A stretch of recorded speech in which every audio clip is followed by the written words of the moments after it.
Yo, what's going on? I don't get the notification from YouTube, but on IG, thanks for posting there too. Yeah, no, thank you for joining. It's annoying that YouTube doesn't notify people. I don't even know how their notification systems even remotely work, honestly. I'm like, in many days, I'm just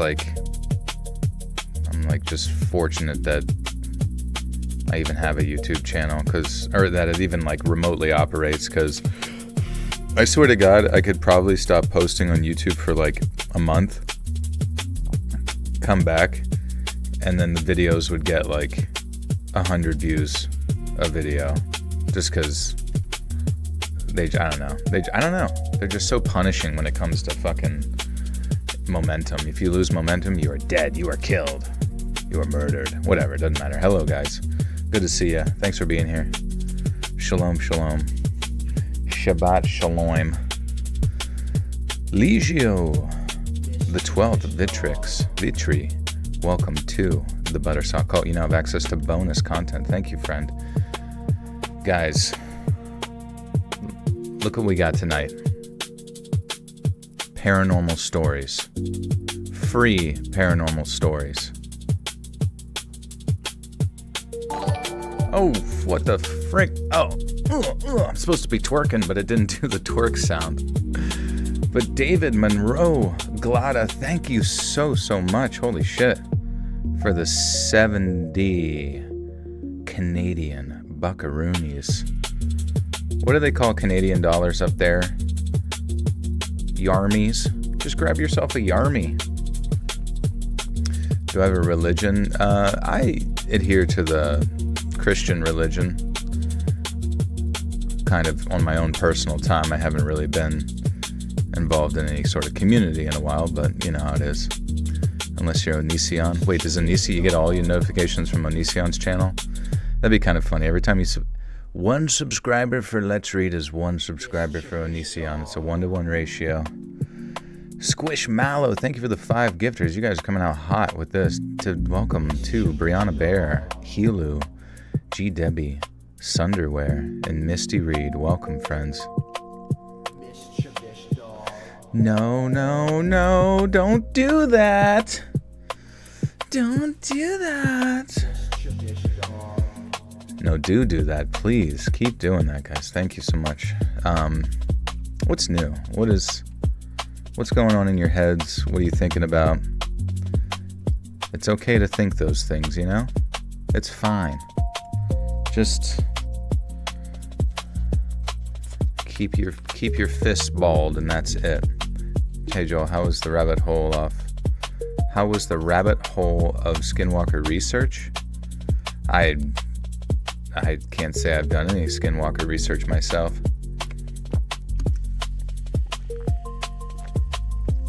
But, I mean, I've kind of loosely heard some stuff over the years, reading some of the stories. And, it seems like it's always kind of like, what is it? Sort of like a witch doctor, or like sort of a transformer. It's okay to think those things, even me. Matt, you can think whatever you want, even if it's crazy Minko Binko stuff. Simone, thank you for the gifter to Dark Angel. Welcome, Dark Angel. You now have access to bonus content. You have a rabbit hole. Also, my eyes are getting bad. It kind of sucks, but it's fine. I'm getting older, and I'm starting to realize like staring at screens is like giving me like full-on glaucoma. But I'm turning on my flux right now. Activating flux. Having a bad day, man. Got fired from my job over shitty reasons. Hope the stories can help me relax. Oh, I'm sorry about that. It's alright. Many stories to come. Think about the Nephilim being half human, half demon hybrid. That's a good thing to think about. They're everywhere. I got bit by ticks and feel awful. Antibiotics are helping though. Oh, geez, Joni, I'm so sorry about that. I'm glad you were to get there. Did I hit the gym? Yeah, today was like posterior chain day, so like hamstrings and deadlifts and walking. You know what I found out that I thought was kind of interesting? Okay, so you have a meal, right? And when you eat that meal, your blood sugar increases because your body breaks down the carbohydrates in your tummy and absorbs it into your bloodstream. Now, having a consistently high blood sugar is not good. That's why people get diabetes, because your insulin that grabs it and takes it to the muscles and liver get like less effective over time. But what you can do to fight against that, instead of going for a digestive walk if you don't have time, you can do 12 air squats in succession, right? Just 12 air squats every 45 minutes, like after a meal. And it's like apparently just as effective at like mitigating or like controlling your blood sugar as going on a 30-minute walk, like a 30-minute like normal walk. Isn't that crazy? Like you literally could just like bang out 12 air squats right now, like once an hour, just throughout the day or whatever, or even just after a meal. And you're like, because I mean, it's just like activating those muscles to like suck up that excess blood sugar, I guess. I don't know. Free weight squats, yeah. I don't know, it's just wild. So glad we're done with the heat wave in Pennsylvania. Yeah, now it's just been like overcast, which is fine. Damn, just walk. I mean, you can go on a walk too, and walks have plenty of benefit as well, but on the off chance you just like stuck at the office or something like that, you had a meal, and you just like, all right, fuck it, 12 air squats, no one's even gonna see me do them. What is an air squat? It's just like your body weight squats. You just stand and then you squat down below parallel, and you stand back up and you just do it. Just slam some Ozempic. I know, it's so shrimple. Any good news today for you? Good news. The war is back on. No, that's not good news. I don't know. Good news. What's the good news? Good news is, I mean, I'm still alive. I'm still breathing. I am coming more and more to terms with my mortality every day, which is fine. Do you have any tips to stay consistent at home gym? I would just say like figure out your program for your home gym, right? So like have ChatGPT or whatever the fuck, like a trainer write you up a program based on, full body workouts or like a specific designated stuff workout, and then just do that workout, right? 3 days a week, 4 days a week, whatever. And then at least even if it's like an easy day, you've done it and feel good that you've done it. And then just be consistent, because the number one thing about like getting in shape is just literally understanding that this is what you're going to be doing to some degree for the rest of your life. Egg Snackly. I like doing squats. So I have a twist board that I got off Amazon, which is pretty fun to mess with. Yeah, I bought like some board off there that like kind of elevates your heels. How many tanks are the average for an air squat? Tanks. What do you mean tanks? If death is in the end, then you are immortal and you can never die. That's a good point. Thank goodness. So do you think emotional stress takes a physical toll on your body? Yeah, you might not even realize. I mean, just like a slow drip cortisol or storing stress in your,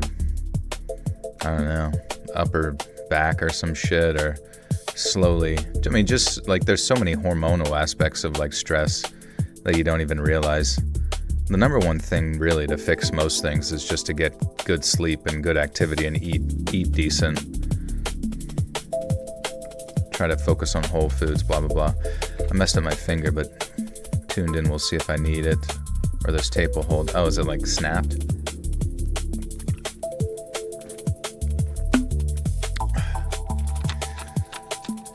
Israel attacked the oil tanker in the Strait of Hormuz. I mean, you know what? Probably, dude. Honestly.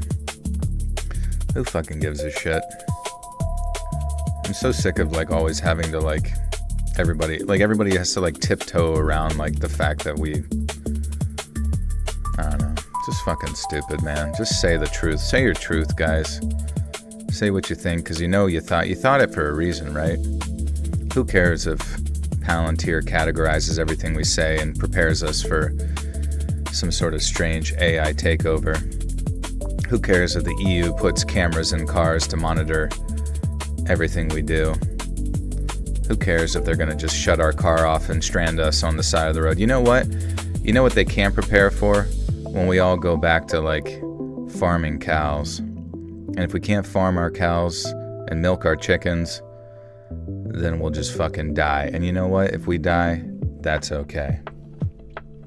Hey, Joel, it's nearly 4 a.m. in Germany. I have not gone to sleep yet. All right, you go ahead and close your eyes and listen to my voice. I'll take you there.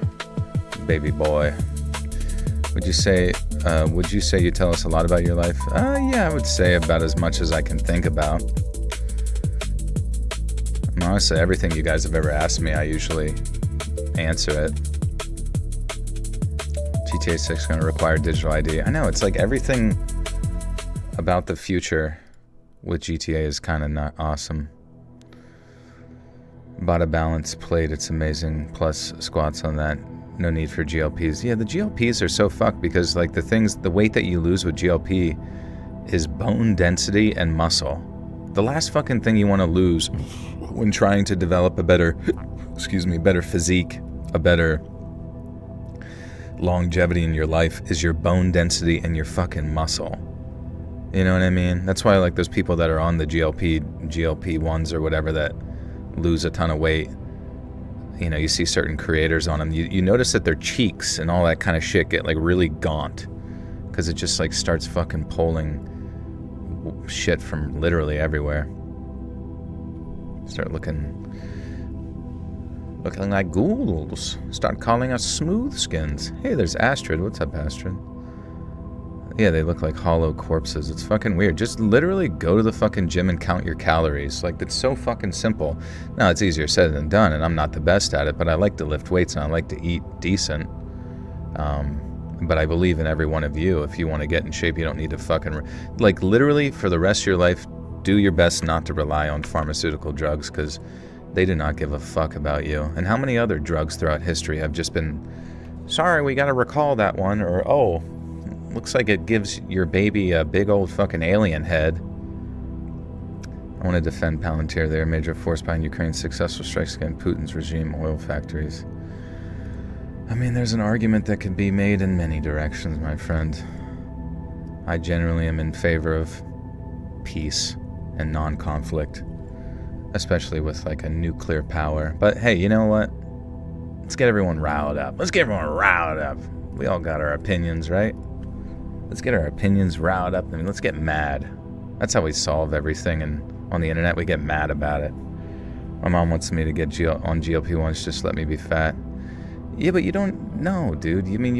Why does she want to do that to you? She doesn't know. You know, you don't know what you don't know, right? But I guarantee you, in not even 10 years from now, there's going to be commercials on late at night or on your social media feed or whatever the fuck that's like, are you a victim of GLP-1s such as Ozempic and blah, blah, blah? Like, there's going to be some bullshit that just absolutely destroys any sort of credibility for taking that stuff down the line. What if I like my baby alien's head? You know what? It has the head only a mother could love. I think those weight loss drugs can be useful if people are using them and continue to also do the exercise and know what kind of get them started. I'm just saying, they came out of nowhere. Like, they have some benefit. They start with, people with diabetes, that kind of thing. And, like, if you're in, like, an absolutely, like, life or death, like, my 600-pound wedding type show type situation, like, yeah, let's fucking get you on that. Let's slow down your appetite. Let's slow some shit down. Let's basically force the fasting process. Get you back to healthy blood markers, all that kind of stuff. But I'm just letting you know. Be careful. So much of your family's on. I'm like, oh my god, do you guys not see patterns in the history of any fat? Yeah, exactly. Like, anyways, guys, exciting news today. We got some... I want to point out the past 3 videos have been just some absolute bangers. They're doing really well, so thank you for watching them right when they come out. Or anytime, really, you want to watch it. But this one should be sick. It's paranormal. It's related to skinwalkers, which, we could just... How do we define skinwalkers? It's in Navajo culture, a skinwalker, a Yi Nodlushi, is a malevolent witch who gains the supernatural ability to shapeshift into, possess, or disguise themselves as an animal. They are the antithesis of traditional Navajo healers, utilizing dark magic, corpse dust, animal skins to inflict harm, disease, and chaos on their communities. So, let's fucking go, baby. I'm excited. These are my favorite kind of stories. Anything paranormal. I'm done with the creepy guy looked at me on the bus bullshit. We're about to dominate this new vertical.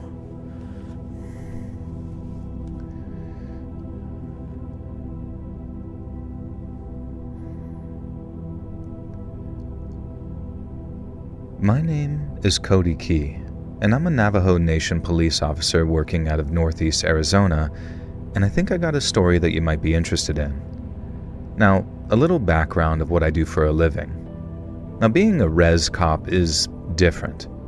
Most small-town cops police a county-sized area, which on average is about the size of New York City, whereas the Navajo Nation cops are responsible for 27,000 square miles of red dirt, bluffs, and forest.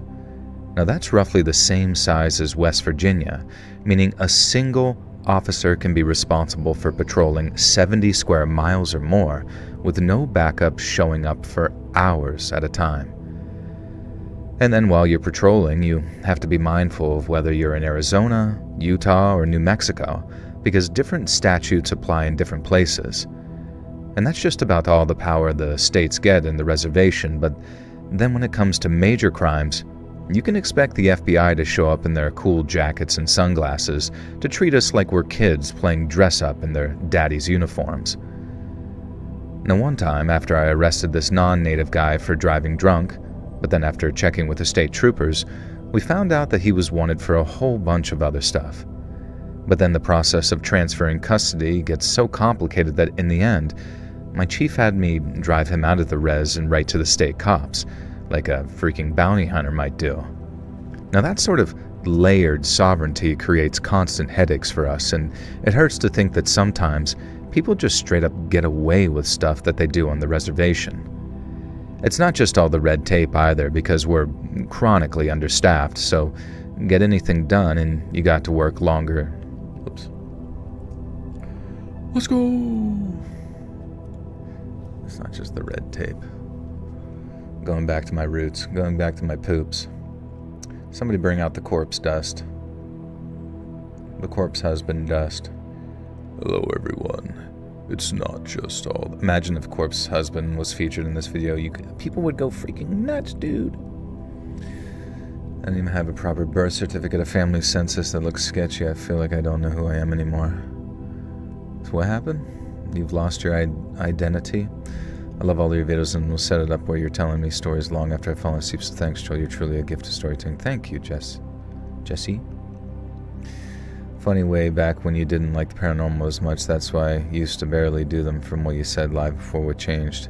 I like them. I guess I just didn't like the fact that like every time I put them out they seemed to do poorly.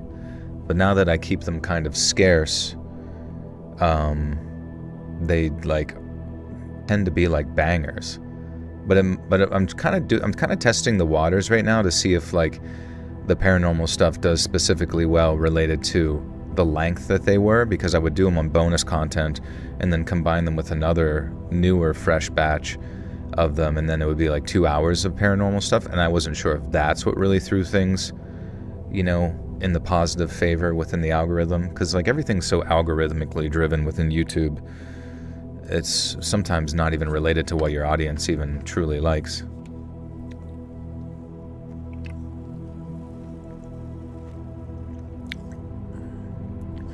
Been watching so much Jersey Shore lately. That's awesome. Honestly, that's what we should do in life. Like everybody's always so worried about everything, but like really what we should be doing is fun maxing. A good, wise colleague of mine recently said to me, he said, if I was you, man, I'd be at David Buster's eating a fucking cheeseburger right now. He's like, you worry too much about the world. And I was like, that's such a fucking good point, man. That is such a good point. I should be at Dave & Buster's eating a big old fucking greasy ass cheeseburger. There's nothing I can do about fucking Freemasons blowing up the whole world and building, a 3 times larger CERN time-altering machine in the year 2040. There's nothing I can do about it. Nothing that I have figured out yet. You're very special because your parents chose you and hoped for you and planned for you. Me? Maybe they did. Long time no see. I've been super busy. My night shift changed in the mornings and summers. Hey, no worries. Good to see you. If possible you were kidnapped, then there's no legitimate evidence, like no birth certificate, no adoption papers and such. Happened before and happens more than you know. Well, every one of you guys are actually kidnapped babies. You don't even have any idea. Your adopted dad is too old to remember anything about my adoption. That is a bit strange. Well, I don't know. I know it's important for us to have connections to our origins. A lot of the times it can feel like it sort of fills in the gaps of ambiguity in our history, but I think at the same time you kind of have to appreciate those who did raise you the most, understand that they are your family and took care of you, hopefully. I mean, unless they brought about hurt in your life, then fuck, but probably just need to go to Dave & Buster's and get a cheeseburger.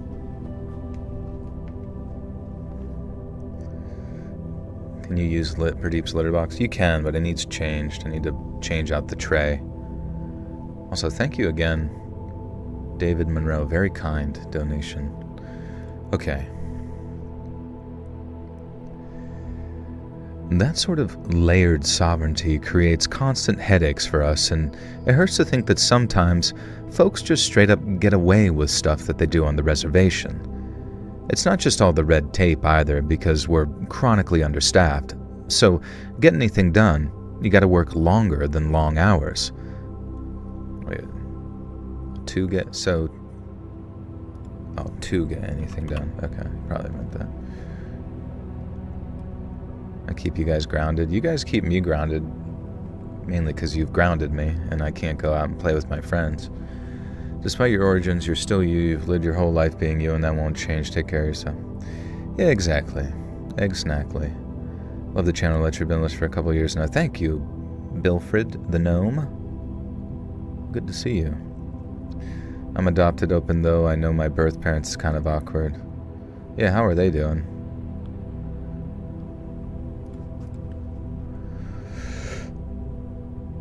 It's not just all the red tape either, because we're chronically understaffed, so to get anything done, you gotta work longer than long hours. But that means fatigue and burnout, which is when mistakes get made, things get misfiled or misplaced, and an investigation you might have otherwise had a shot with, given the actual manpower, ends up on the cold case pile. Getting time off is nearly impossible. All the dust is hell on our gear and vehicles, and since our budgets are tied to federal grants, we tend not to get our hands on the gear that bigger departments take for granted. But for those of us that serve, it's not just a job, it's a calling. We get to protect our own people, on our own terms, and in conjunction with our ancient laws and customs too. We understand the families, the humor, and the history, and that builds trust in ways an outsider probably couldn't. We feel the impact directly because these are our communities, making that 50 grand a year in take-home pay sometimes feel like a bonus and not just a straight wage. We earn every penny of that bonus though. Trust me when I say that, and just like every other kind of cop, we don't make it through our careers without working 1 or 2 cases that not only remain unsolved, but remain real head-scratchers even years and years later. And the story that I'm about to tell you is mine. Now one day, I get a call telling me to go perform a welfare check on a house in this little place called Wheatfields. Now the guy's name was Nakota Lopez, and it was his boss who called saying that since he hadn't shown up for 2 days in a row, he was worried about him. It took me almost an hour of driving through the heat and the dust to get there, and I had so much on my plate at the time that I remember thinking, please God, let it be a quick one. Well, I think God took issue with my request because in addition to not being a quick one, it turned out to be one of the most difficult, drawn-out, and downright disturbing cases of my career so far. There was no answer when I knocked on the door of this flat-roof bungalow surrounded by dusty scrub. There was a truck parked nearby, so I figured someone had to be home. And then when I got no answer, and since I couldn't get a look through any of the windows, I kicked the front door until the lock broke, and then pushed my way inside. But when I did, it was like walking into someone's nightmare. The first victim I noticed was sitting on the couch, eyes and mouth wide open like he was frozen in shock. His face was pale but spotless, whereas his torso and lap were soaked with blood that had no doubt come from the watermelon-sized hole in his chest. The wound was terrible, but it was the look on his face that really haunts me. The look of terror, like he couldn't understand what was killing him. Another victim lay dead near the home's back door, face down with their guts splayed out beside him. Now, it looked like he'd been crushed, like someone had dropped a heavy weight on him until he just sort of burst. While one of his arms was stretched out before him, fingers forming a kind of rigid claw from where the last thing he did was reach for the door handle, I think. And there was another victim across the room, that one missing his throat. But the fourth and final victim was the worst, because he looked like he had been shredded. There was blood everywhere, but whatever had... Oh shit. Guys, they're real. They're fucking real. There was blood everywhere. Hello from a fire lookout. Oh, let's go, dude. How goes it up there? See anything creepy? Think I'm secretly chills. It'd be funny if I'm every horror channel ever. I'm Chills, I'm Corpse Husband, I'm Let's Read, I'm, who's the other ones? I'm Wendagooner. How long have I been live? We've been live 27 minutes. 55 burgers, 55 fries, 55 tacos, 55 milkshakes.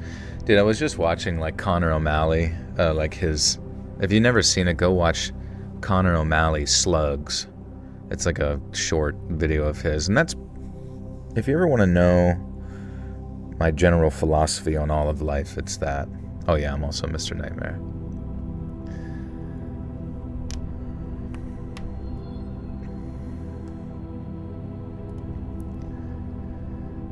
There was blood everywhere, but whatever had been done to that fourth victim left spray and splatter all over the corner walls and ceiling. But what really pushed me over the edge was finding his face. A long, long way from where it should have been. That's what had me rushing outside and rushing as far from the house as I could before I emptied my stomach into the dirt.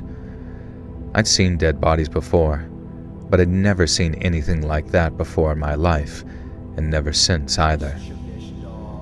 Obviously, it was a shock to the system, but after getting my crap together, I called it in. And within a couple of hours, the whole place was swarming with res cops and a couple of FBI agents. No one had seen anything like that in a long time, and I'm not just talking about the number of bodies. I'm talking about the way they'd been killed.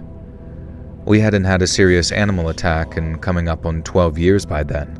A couple of snake and spider bites here and there, sure, but nothing that resulted in any fatalities. From the state of the bodies, people figured a cougar or maybe a bear must have gotten inside, and they'd spooked it so bad that it just went crazy on them. Now, there were obvious teeth and claw marks on the bodies too, even tufts of fur at the scene, pulled out as someone tried to fight back. But right from the beginning, there were a number of inconsistencies. The first being, how the hell did the animal get inside, and where did it go? See, when I arrived, both front and back doors were closed and locked, as were the windows, and there was no sign of blood-soaked animal had a... Oh, shitskis. Bill Wambolt, thank you so much for the 10 gifters to Joe Breezy, Lane, Cage, Dairy Shy, Shooting Spree, Swole Nerd, Riley Thompson, ODT, Savage Baby Alex, and Cthulhu Calamari.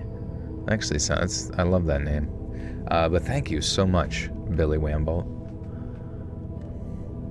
Welcome, friends. You now have access to bonus content. Be sure to thank Billy. Does anyone notice that they tried to make everybody fat and start putting fat models on the covers of magazines? Now all of a sudden, Olympic came out. I've been taking Olympic for years. Connor O'Malley doesn't get the recognition he deserves. I think he's filming, filming a horror movie or some type of, let me look it up real quick, just because if you haven't found Connor O'Malley or gone down his rabbit hole, dug into his tight little rabbit hole, then you need to go check it out. Connor O'Malley he's directing something, an A24 movie titled Schiller Park, produced by Ari Aster. There really isn't any news about this. I noticed Letterboxd listed the film as Schiller Park. He's got so much talent to not be given every opportunity to make whatever he wants to do. The guy really understands the culture of it's some Reddit bullshit. Anyways, it's a dark comedy called Schiller Park. I don't know what it is, but I'll be camping out at midnight. And Bill Wamball, welcome back for 3 months, listening for years, gifted subs to Stop the AI. Stop the AI. Is there an AI in this, or you mean just like to support a channel that's not AI? Thank you, friend. Thank you, Bill. My parents kept me away from the electronics for the most part until I turned 13. Thankful for that, since tons of fun memories away from the TV and such. I do respect that, yeah. I mean, and now it's, all the kids that like use iPads and stuff before the age of 5, like quite physically have a physical detriment to them where their like white matter in their brain is not the same as their peers without the use of, who haven't used iPads and shit like that. Like and even the creators of like, what's his name? The people that work within Apple, they're like, would you allow your kid to have an iPad? And they're like, fuck no, dude. My kids are never touching any of that shit. That's for the Goyim. Also, Backrooms movies suck. They could have done so much better in the concept, but they fumbled it. Yeah, it started out really strong, and I really liked the atmosphere and all that kind of stuff. I mean, I would say that it was a pretty movie. The set design and the atmosphere and the sound design and the acting was solid. It was just the story just kind of like ambled on for a while and then sort of had to come up with like some conflict. So it almost seemed like it felt like an alternative ending that they just rushed out. Have you seen the show Widow's Bay? I haven't finished it, only halfway, but it's pretty good. I feel like you dig it. No, I haven't. What's that about? Also, though, I feel like a kid who's well-rounded will want to adventure and play outside and make memories even if you have an iPad. Yeah, no, for sure. I'm just saying you got to be really careful because of how much it like seems to affect the brain and then potentially kind of like create that sort of, I don't know. The kids with the iPads, like they just seem to like have no fucking patience for anything. They really struggle with like teaching themselves stuff and learning. I don't know. It just seems like you're just kind of putting your kid at like a massive detriment, putting that in front of their face all the time. Have you watched the Wilfred? I remember Wilfred. There were so many shows back in the day that I just like didn't watch. And now you go back and watch them and you're like, this is fucking awesome. Like I've been seeing, I'm sure you guys have seen that like Cat in the Hat meme that goes around and it's sort of like a dark comedic thing. And it almost feels like people say it's like forced. Like the CIA just sort of like drums up a meme format and shoves it down your throats. But that being said, watching some of the clips from the Cat in the Hat movie, I'm like, that's a pretty fucking funny movie for like what was supposed to be for kids, or whatever. And it definitely seems like it's underappreciated. As well as so much fucking content in the past, since everything nowadays just kind of sucks butts. No, we love AI. Big fans of sci-fi distant future, which would be impossible without AI. Oh, that's fair, I guess. I don't know. It just depends on how it's going to affect you. My first electronic was a Nintendo DS Lite at age 9 to 10 and had to share it with my big sister. We did have a TV and a computer, but we weren't allowed to play on them all day unless it rained. You're praying for rain. Lord, you're doing rain dances in your room just so you can play fucking Animal Crossing. Have you watched the shorts of Kermit the Frog from Omegle? I feel like I've seen clips of those. It's been forever. Just a reminder, the kids more addicted to the TV were literally zombified to where they wouldn't respond to you or by neighbors who got like 1 hour per week at home. Just remember, the kids most addicted to TV were literally zombified. Were they? I don't remember that. I remember watching a lot of TV and spending probably way too much time playing video games, but I still feel like we got out there.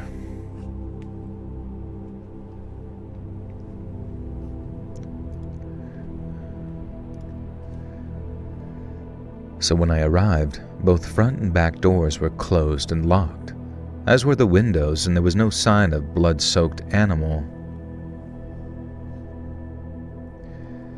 As were the windows, and there was no sign a blood-soaked animal had either climbed or crashed through any of them. Now it sort of made sense that one of the victims was drunk and let whatever killed them inside, but unless said animal was capable of closing and locking the door after leaving, then something obviously wasn't adding up. But the inconsistencies didn't stop there. Aside from the whole locked doors issue, the first person to really call attention to how strange it all was the FBI forensics guy they brought in. He was this very nerdy guy. His name was Brian. Now, he won't mind me saying this, by the way, but he was so obsessed with the injuries. Oh. Hey, Sitsitar. Thank you, friend, for the 5 gifters. Welcome.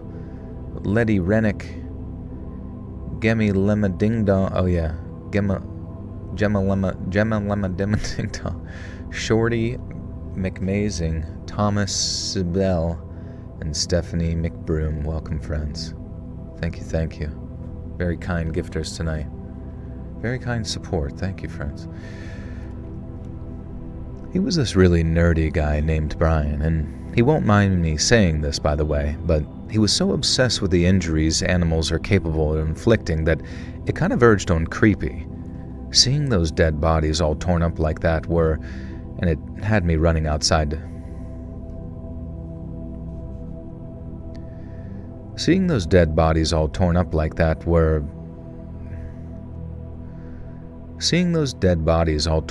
they were, it had me running outside to puke. But Brian, he just sort of said, "Oh wow," like a vintage car guy seeing a Ferrari 250 GTO in the wild. He worked on the scene for 2 or 3 days, photographing and measuring everything while cataloging the parts that were missing. And then when he came back, he said that nothing seemed to make any sense. First off, the damage inflicted on the victims was inconsistent with that expected from an animal. If all 4 victims had been trapped in there with a freaked-out cougar, they'd be scratched up and bitten in all kinds of places. But aside from the 4th victim, who, like I said, had been almost eviscerated, the damage was as devastating as it seemed to be completely deliberate. Now, the guy on the couch had his heart torn out, and the other, his throat ripped open. And the one by the door looked like he'd been pounced on by... Ticks are from Satan. Yeah, I saw something where it was like they were, I don't even know, they kept a tick in like water for a really extended period of time, and then it didn't drown. And then certain ticks are like attracted to like CO2. So like if you breathe, they like breathed on this tick that like should have been dead, right? And it even, you know, like ticks, even the tick even went into like the Lone Star tick, that is, it even went into like that like sort of hydraulic gas pressure thing that ants do, where they like curl up because they don't have any more like, I guess, pressure or gas to distribute to their, you know, joints and shit.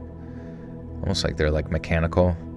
And then he breathed on it, and then the fucking tick came back to life. Pretty freaking weird. Dan Flynn, welcome back for almost 2 years. Wowza, almost 2 years. Cheers, mate. Hope all is well. Thank you, Dan. Appreciate you. That is wild. Time flies. Speaking of, I signed to my girlfriend, signed, "Good morning, beautiful, I love you," to her, trying to start signing again after 10 plus years since found out I'm severely deaf last Wednesday.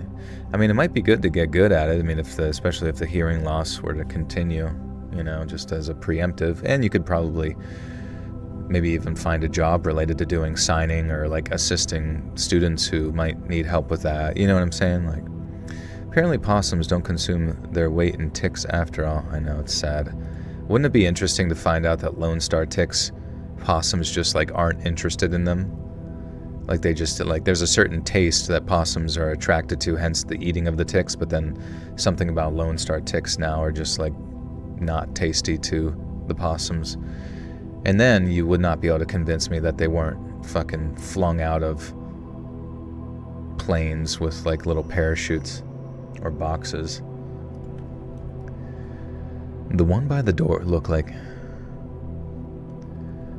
The one by the door looked like he'd been pounced on while running for it, but then it seemed like whatever caught him was either huge and landed on him so heavy it burst him open, or it stomped on him, almost like a deer might. But no deer could inflict that kind of damage, at least not with just a couple of strikes. And while some other kind of animal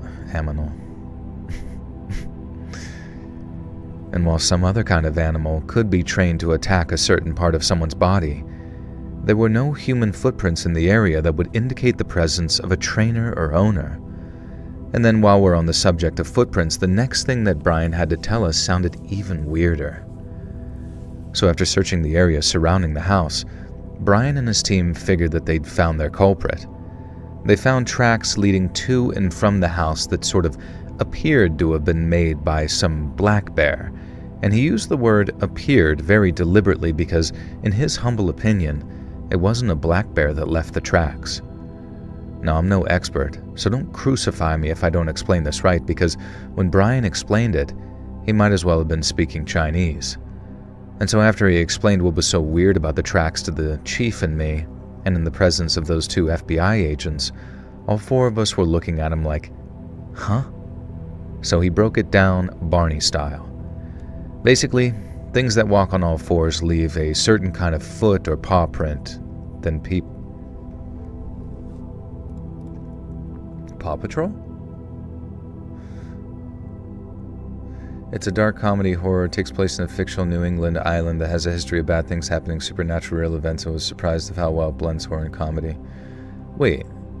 Oh, the show you were talking about, sorry. There's like kind of like random delays sometimes with where people respond and stuff. I haven't seen a possum in years, and this year I don't think they can handle the public shaming. They are cute, and surprisingly I guess they're not very mean. They just kind of like put on the mean face.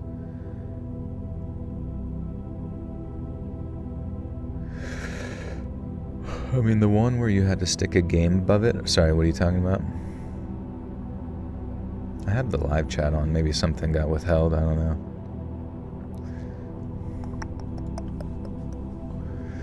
What's up, Slim? Joel is my favorite male narrator. He's the best. Thank you. Possums are such hideous, creepy animals. They look like big-ass rats. This is true, but they are sweethearts, I think. And they're good for us. I know since you changed the latency, you are about 30 seconds behind comments. Damn, yeah.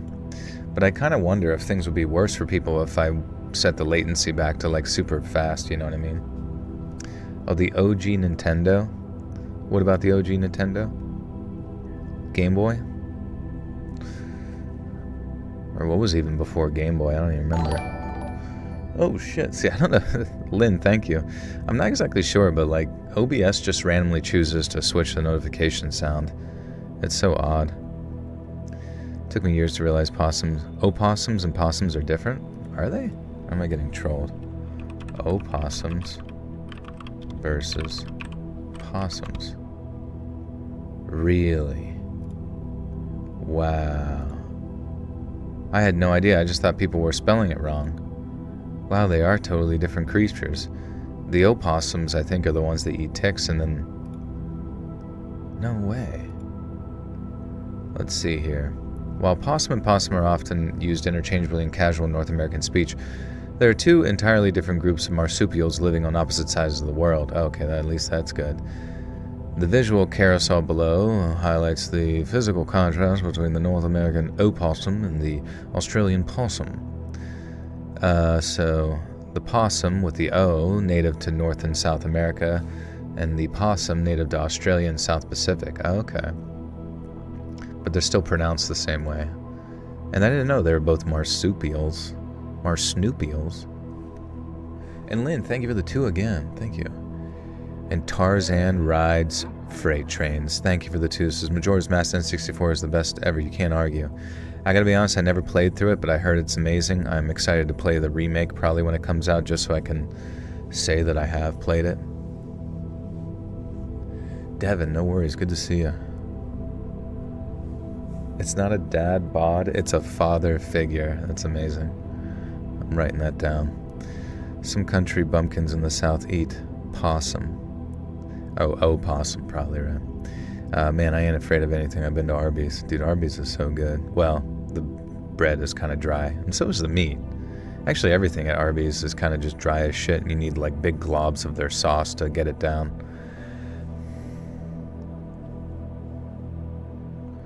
Haven't played Fable. Getting a new Xbox when it released. Oh yeah, the original Fable was amazing, and the new Fable does look really good. It kind of like looks on par with like the Harry Potter game. You know what I'm talking about? I'm assuming the latency is for you. If you have problems with uploads, I don't think you can help people with slow connections other than turn the quality down. I have bad internet.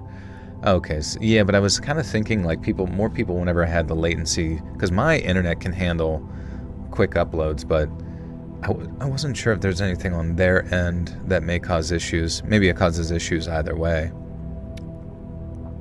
Arby's? I should call her. Holy shit. That thing has been tore up, brother. Alright.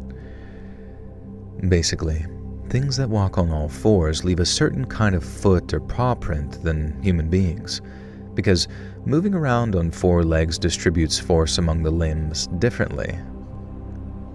Is this bonus content? It actually is not, no. This is going to be a normal video, and we'll see how we do. Basically, things that walk on all fours leave a certain kind of foot or paw print compared to human beings, because moving around on four legs distributes force among the limbs differently. So generally speaking, things that walk on two legs leave deeper footprints because each step has more weight to it. Now, bears can walk on their hind legs, and for surprisingly long distances too in some cases, but they're not naturally bipedal. And yet for some reason, the distance between steps, along with the depth of the paw prints, suggested a huge black bear had walked up to the house on its hind legs, gained entry to kill everyone inside, and then seemingly walked off on its hind legs too. Now, the former isn't exactly impossible.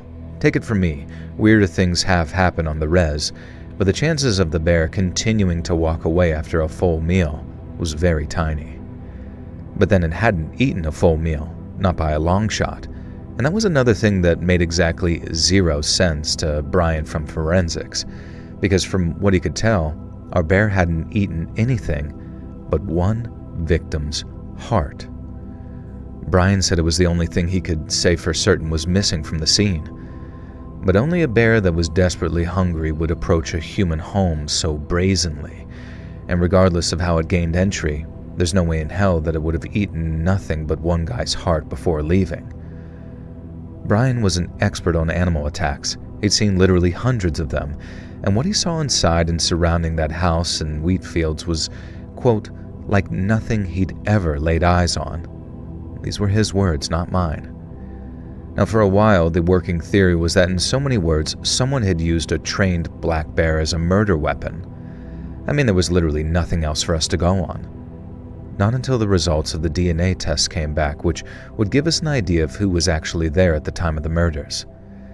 Now, this was way back in the 1990s when DNA stuff was still basically brand new, so we had to wait weeks before the lab results came back. We weren't excited for them too, but when they came, they just made the case even more confusing. The tufts of fur found at the scene were identified as belonging to a black bear, so obviously they weren't sent away for testing. And among the human blood samples taken from the scene, the lab managed to identify 4 distinct sets of DNA belonging to each of the 4 victims. But among the hair samples taken, and I'm talking like random hairs picked up off the ground in some cases, a 5th variety of human DNA was found. Now, this obviously caused a lot of excitement at first because it meant they potentially had a sample of the killer's DNA. But when they tried to analyze it, the process didn't work. Again, I'm not some scientist, so don't chew my butt out in the comments telling me how wrong I am, but from what I understand, they had to make a lot.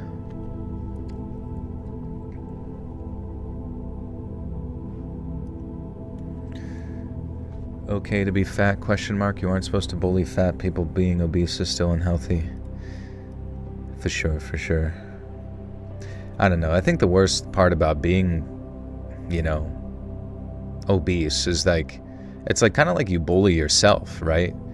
You have to like wake up every day and just be like uncomfortable in your own skin. And it doesn't mean that people can't get used to it. And I certainly don't think anybody should be like made fun of or anything, but I don't know, maybe sometimes I kind of wonder, like, why do we kind of like make fun of people about their weight? And I almost like low-key wonder if it's sort of just like a tribal instinct from long ago to like shame someone who's getting big because they might be holding the tribe back either for like hunts or hoarding food, or maybe we realize that it's unhealthy to be like obese, so like we just shame them till they're in like a better healthy position to like more benefit, you know, our little community of skinwalker folk. You know what I'm saying? Like, it's curious.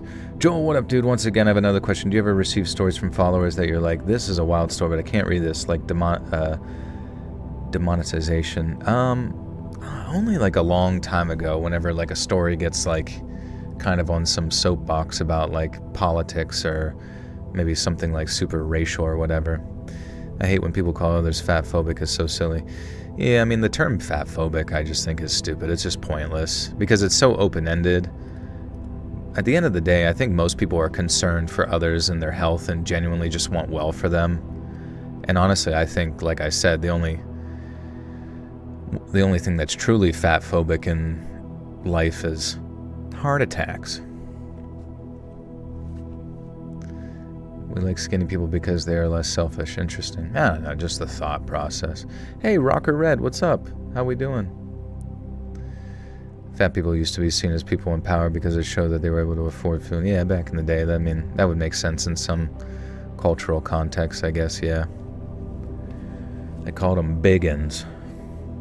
They called them a big ting.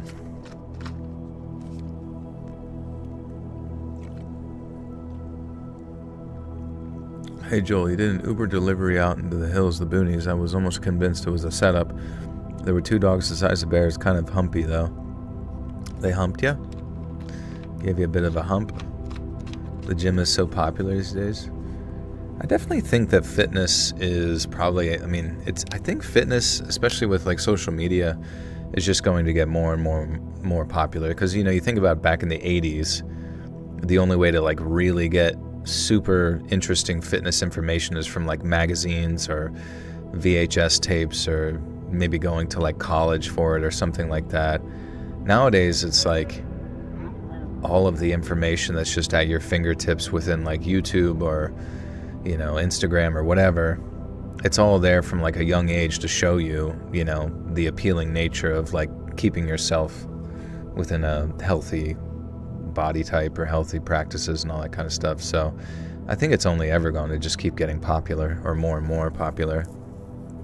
Because I mean, like when I was like 6 years old, my mom didn't, you know, understand how incredibly dangerous it was to just like feed people fucking tons and tons of sugar. Like I drank so much normal soda as a kid, it made me a little fucking porkerino. It made me a little diabeto. And I don't know, I think nowadays, like, the faster you can, like, you know, you don't want it to cause like eating disorders in kids or anything like that or anything ridiculous, but you want them to like have a healthy relationship with food where it's not just like a coping mechanism or like an insane reward, you know, pertaining to sugar, especially sugar, right? Boop, thank you for the 963. It's a serious question, chat. NE1 felt a change since they turned off CERN. Oh, anyone felt a change since they turned off CERN. P.S. Obesity was a sign that you were taking more than your fair share from the tribe. I mean, that makes some sense. I mean, I heard that they turned off CERN, but I heard they were building an even bigger CERN. I don't know. Has there been an increase in, like, Mandela effects? Because people say whenever they turned on CERN, the Large Hadron Collider or whatever it's called, that basically there's, like, little time shifts in our, like, reality where, you know, where a lot of people in the 90s believed that Nelson Mandela died in prison, but in fact served his sentence, got out, and like became, you know, a leader. And just little stuff like that, like the Berenstein Bears and all that kind of random stuff. Isn't diet soda worse for you? I don't think diet soda is worse for you, honestly, because like if you were drinking normal soda, right, it's, if you had a can of it, it'd be like 40 grams of sugar or something like that with 240 calories or whatever, you know. That objectively speaking, within the laws of thermodynamics, is going to make you fat unless you're like immediately utilizing it. It's going to increase your blood sugar. But then diet soda, though I don't think that there's a great benefit to it, it's certainly a better alternative than just like calories and sugar, because there's no calories, there's no sugar, it tastes sweet. But there are some arguments made that it can affect your gut biome and your digestion, and obviously water is always going to be the better solution. But within the tests that they seem to have done, you can lose weight by obviously removing that large amount of sugar that people would get from like 6 fucking cans of Sam's Choice every day, you know what I mean? But I mean, if there's other stuff you think, you know, diet soda's doing, I'm like all ears, because I'm like totally open to all that. You drank a bag of chips. That'd actually be hilarious. A bag of chips just like liquefied. T. Lee, thank you. Appreciate you. Joining the gym after the summer. Let's go. Join now, dude. Just do it. I think, dude, I'm pretty sure nationwide there are Planet Fitnesses where, like, depending on your age, you can literally just go in there for free. But, you know, and it's like kind of cheap, right? Wait, someone asked me something. Alex Jones cooks Sneeko today. He wants us to be the, you know, thank you. Someone asked me if I watch conspiracy podcasts, and I do. I watch like everything, literally anything conspiracy. I probably know about it, just because it's much more interesting to me. Get back to the stories. I'm sorry, Tristan, we got a little distracted there. I shop at Sam's. I don't. I just remember like Walmart had Sam's Choice growing up. I just drank a shit ton of that because my parents would buy that instead of Pepsi because it was cheaper. Is Mr. Pepper actually a doctor? He has a PhD in fucking bitches.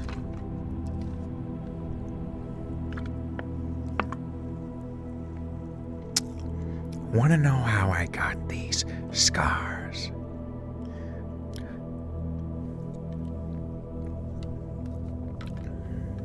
No offense, Joel. Diet Pop is lame. What's your definition of lame? Like, you don't like the taste, or... I mean, I don't care. Like, you know what I mean? Like, I totally get it. Like, it's probably not good for you, and it probably is less tasty than, like, full sugar stuff. But do you watch the podcast Ninja Butterflies? I've never heard of it, no. It's so weird, though. Like, I try to watch... Like, I always get... YouTube always suggests, like, what the fuck's it called? Danny Jones. You guys ever watch Danny Jones' podcast? But it's so funny because you go to the fucking comments, and I swear to God, every fucking video...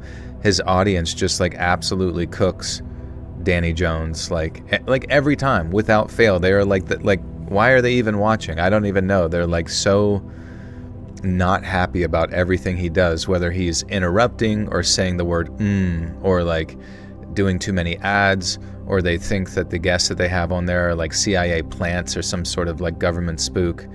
You know what I mean? It's like they're never happy. But I kind of agree with them though. Who here thinks we live in a simulation? Might be possible, I don't know. You ever listen to Nephilim Death Squad? I've not. What's that about?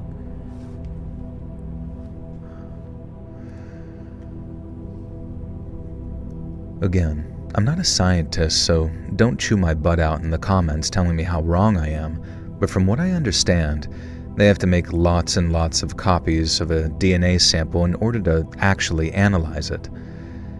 Now, I guess it's kind of like beer. You can't judge how good a beer is on one alone. You gotta drink 8 to really appreciate the flavor. Am I right, gentlemen? But then to make a bunch of copies... But then to make a bunch of copies, you gotta work on some white man magic on it. Hey, Carol Williams, thank you for the 5 says, hi, Joel, I'm Butterside Cold. Hope everyone's having a good day. Still under construction on my place, but it's going to be nice when it's done. That sounds nice. Get some stuff done. You have a submission about my Skinwalker encounters a child. Where do I submit? I'm stoked. Yeah, let's read submissions at gmail.com. But then, to make a bunch of copies, you gotta work some white man magic on it in the lab, and that's where the problem came in. because no matter how many times the scientists used their medicine on it, they couldn't make copies of this 5th DNA sample. Now this isn't unheard of, they said, but when it happens, scientists can usually at least say why it happens. But in the case of that mysterious sample, they couldn't figure it out, no matter how hard they tried. And that was probably the most frustrating moment of the whole investigation, when we seemed to have the killer right there in front of us, but we just couldn't make him out. But it was around that time that we got word from off the reservation, saying how 3 of our 4 victims had been suspects in a serious assault that took place the year before. All 3 had been arrested in Flagstaff after a God, am I fucking tongue twisted tonight? Do you remember Cherokee Red Pop? I don't think so.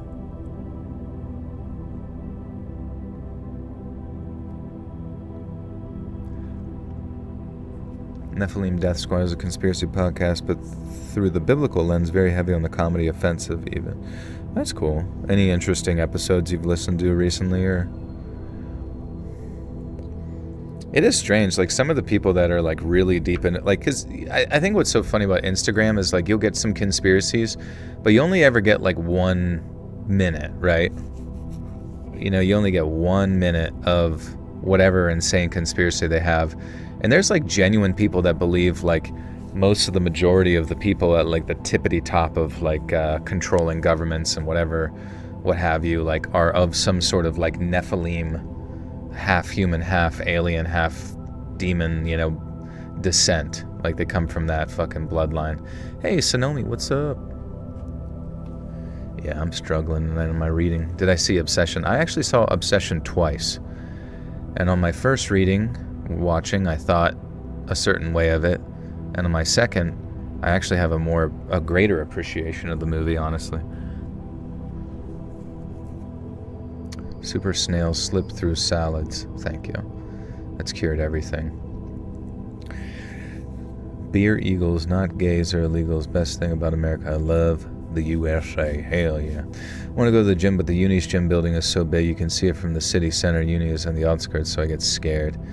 Yeah, going to the gym can be intimidating. I think one of the best ways to transition to it is if you have the money, pay for a really short-term personal trainer.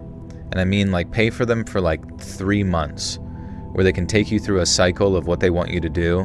And if you can make it through those 3 months, you'll have a lot of confidence because you're going there to meet them. You know, they're holding you accountable. They're teaching you all sorts of stuff, proper form, maybe diet, all sorts of stuff like that. And then after doing it for 3 months, you can be like, okay, you can just like make the program for me or whatever. And then I'll continue doing it by myself since I'm familiar and I'm more confident and blah, blah, blah.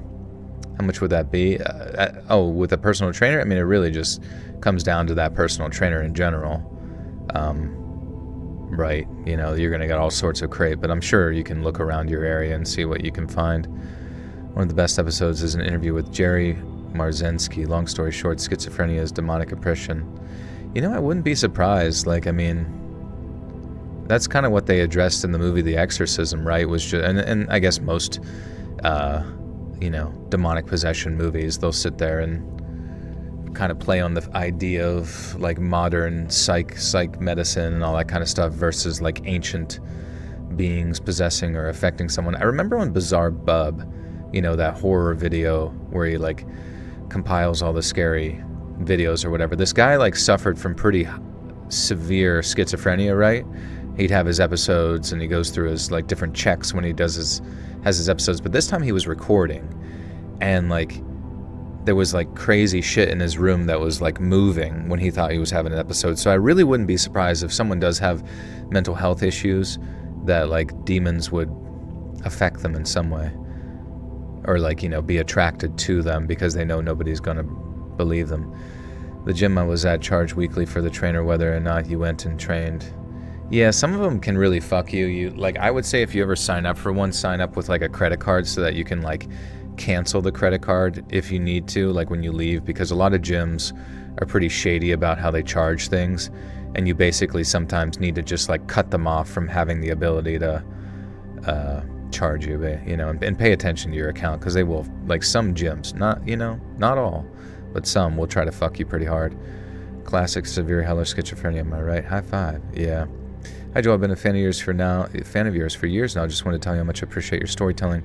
I wish I could show you some of the art that I've made while you read me stories. Oh, you can, tag me on Instagram at letsread.official, and then I'll get a notification for it, either on my story or however that works, you know what I mean?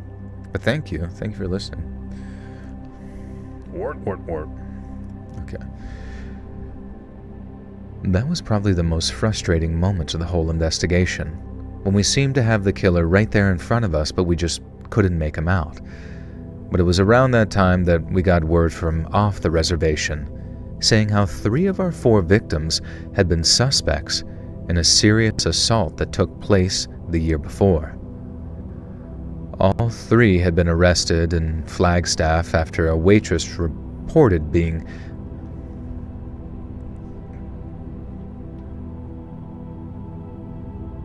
What's up, Frost? All 3 had been arrested in Flagstaff after a waitress had reported being carnally assaulted after her shift ended one night. I read the report myself, and what happened to that poor girl was rough. But since there wasn't enough evidence to bring it to trial, all 3 of these guys ended up walking after spending only a week or 2 in the county jail. And since all 3 were killed in this one not-so-random animal attack, suspicion fell on the family of the girl who had been assaulted, a Navajo family who just so happened to live on the reservation themselves. I made the trip over there with the chief myself, and the second the dad walked out of his house when we pulled up, we could tell that he'd heard about what happened, because he was smiling, ear to ear. We asked if we could talk, and he told us to either arrest him or get off of his property, and then that was that. We got back into my truck and drove all the way back to the sheriff's office, knowing that there was a hell of a good chance that the girl's family had been involved in the murders.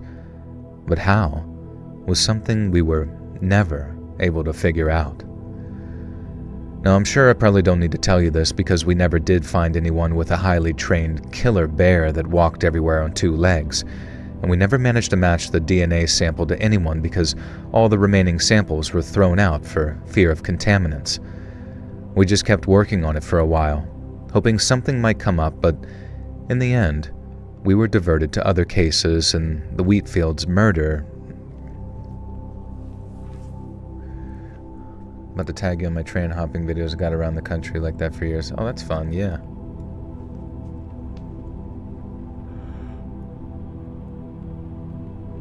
Do you think carnally assaulted is a better alternative to saying sexually assaulted? Because sometimes YouTube's kind of weird about demonetization with like saying sex stuff, you know what I mean? So, but I also hate like changing my speech on like a video, because carnally assaulted just sounds kind of weird. Whoever joined up had one number of my checking account, and my account got charged. My friend's mom pointed out that I can lip read really good, and I'm a good texter, so I'm good and not ho anymore, which I was considered deaf now. What are you talking about? Sorry. You can just say assaulted. Violated would be good. Yeah, just violated by itself actually would be kind of like the implication, you know what I mean? But I don't know if I should go all the way back, because that was pretty far back. But for the future, violated is a good one. Okay. We kept on working it for a while, hoping something might come up, but in the end, we were diverted to other cases, and the Wheatfields murders ended up on the cold pile. The department moved on for the most part, but every so often, we'd reopen the file and read through the details, and wonder what the hell happened that night. Strauss in the house. Where's he at? Strauss outdoors. The outdoorsman himself. What's up, Strauss? Big Red was a soda. Honestly, I would love... They should just start putting cartoon characters on sodas, like Mountain Dew Code Red. If it just had Clifford on there, or maybe Elmo, I think I'd be more inclined to drink it. Yeah, you called your bank and they got the $50 back from Planet Fitness. That's the nice thing, is that they can, like, you know, it's almost like they have insurance policies on it or something like that. HOH, hard of hearing, just so you know for the future. Oh, thank you. I understand you're reading Skinwalker stories, but do you believe in them? I don't know, honestly. Like, I have no fucking clue. I believe that there's a lot of weird stuff that happens on the res. You know what I mean? Like, and I believe that the culminated belief within the community of various, you know, native tribes and stuff like that, that there's something very powerful in that attracts certain negative energies spiritually that I do believe can manifest to them in the manner in which that they kind of believe as a group, if that makes sense. Like, that's kind of what's so powerful about all of us believing in something as a group, is I think it, like, literally humans' ability to think about things in like a group sense eventually kind of like manifests that energy in a direction to kind of bring about said manifestation. Are you okay when someone calls you Unk? Yeah, I mean, I am an Unk. I've been an Unk since I was in fucking 4th grade. Because my literal nephew was born when I was 9 years old, so I've been an uncle pretty much my whole existence. This is my 25th live stream, hour late, but hey, hope everyone's good. Hey, thanks, C-Days. 25th, really? I feel like you've been here forever.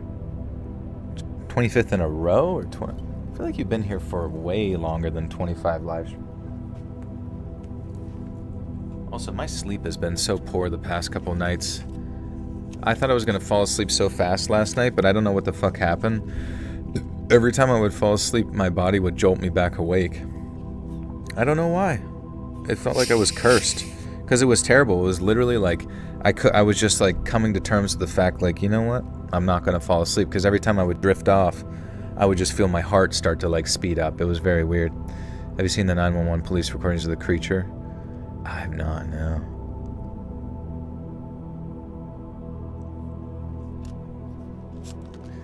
I'm watching Raw, so no spoilers, K-bye. Oh, no worries. I went to bed last night around like 1 a.m., which is early for me, but I had to be up at like 8 a.m., which is fine.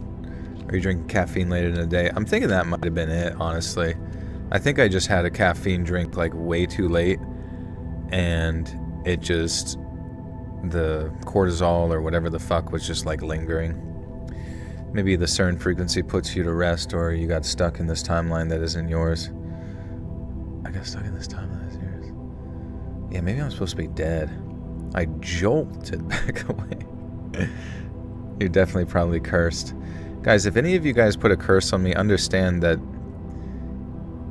you have to be careful, because you could, when you put a curse on me, you actually get reverse cursed. It's called a reverse curse, and it's kind of like, I am paper, you are glue. Whatever bounces off of my big old juicy balls goes right on your chin.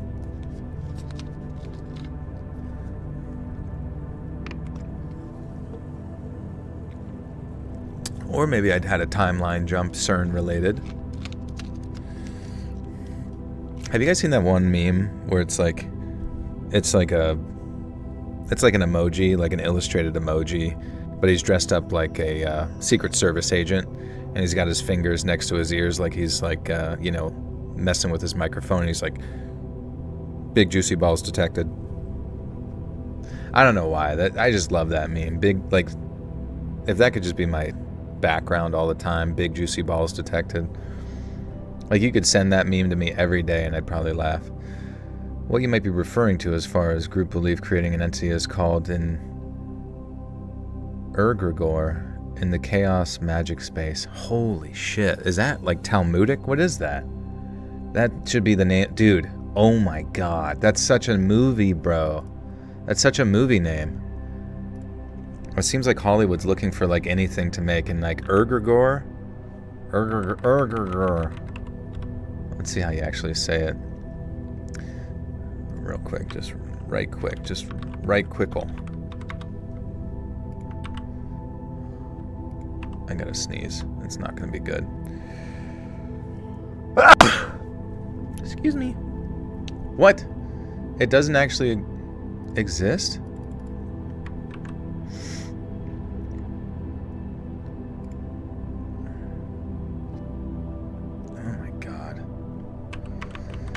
I need instantaneous. I can't wait to... I'm actually probably going to get a brain chip just so I can look up things on Google super fast in my head.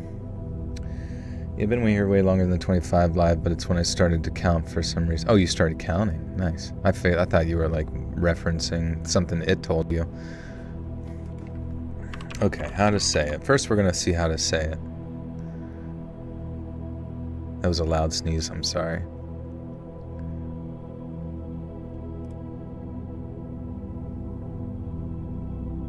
Egregore.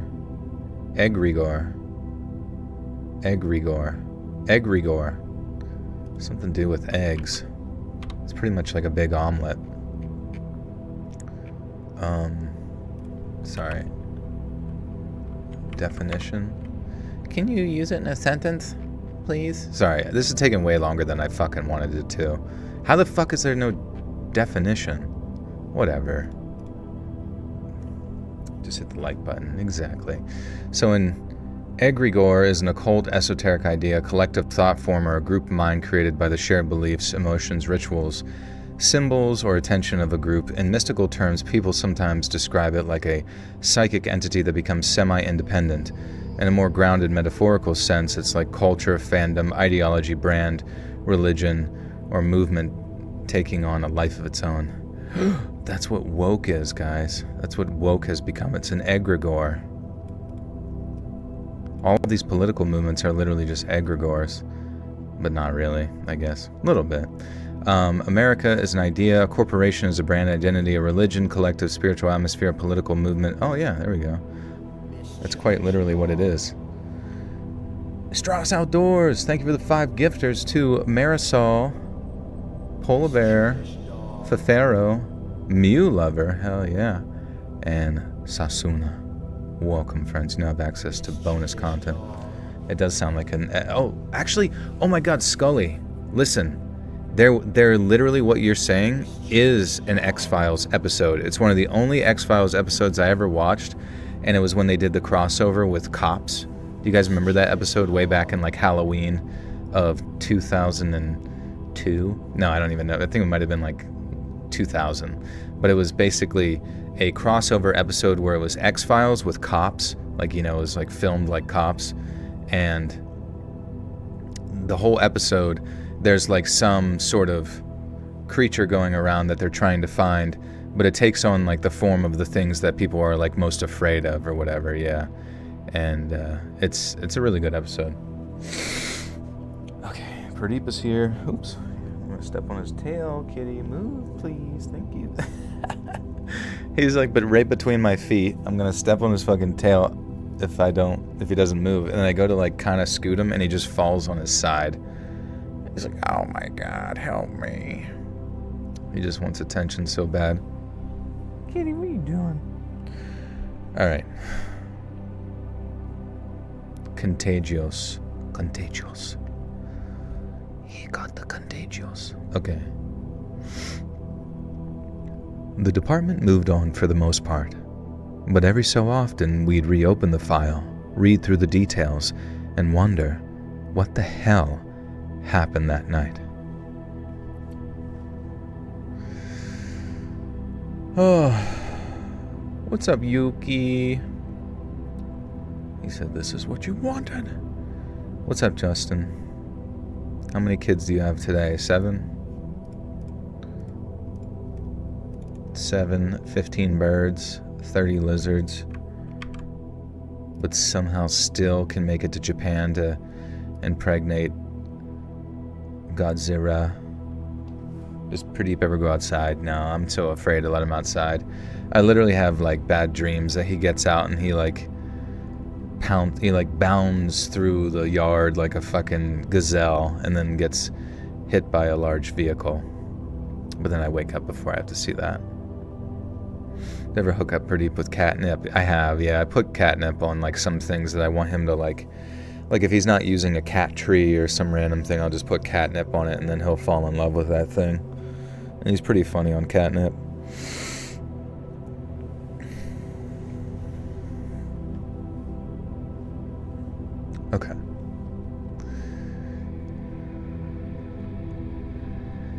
My name is Tom Yazian. I'm 78 years old now, so most people around here call me Grandpa Tom, and I live out near the Chuska Mountains here on the Navajo Nation.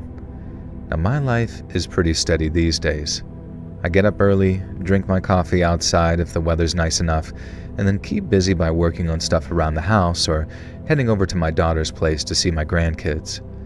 Now, I live much like any other older gentleman in America, I guess, just with one big difference. I'm an elder, and as many of you may know, that means that I have an important role to play in my community. When it comes down to it, I'd say that my role is about 50% giving advice and 50% just listening to people. And it's not just spiritual stuff either. People ask me to give them home improvement advice, dating advice, all kinds of different stuff. But sometimes they just want to vent too, about their jobs, about their kids on social media, you name it.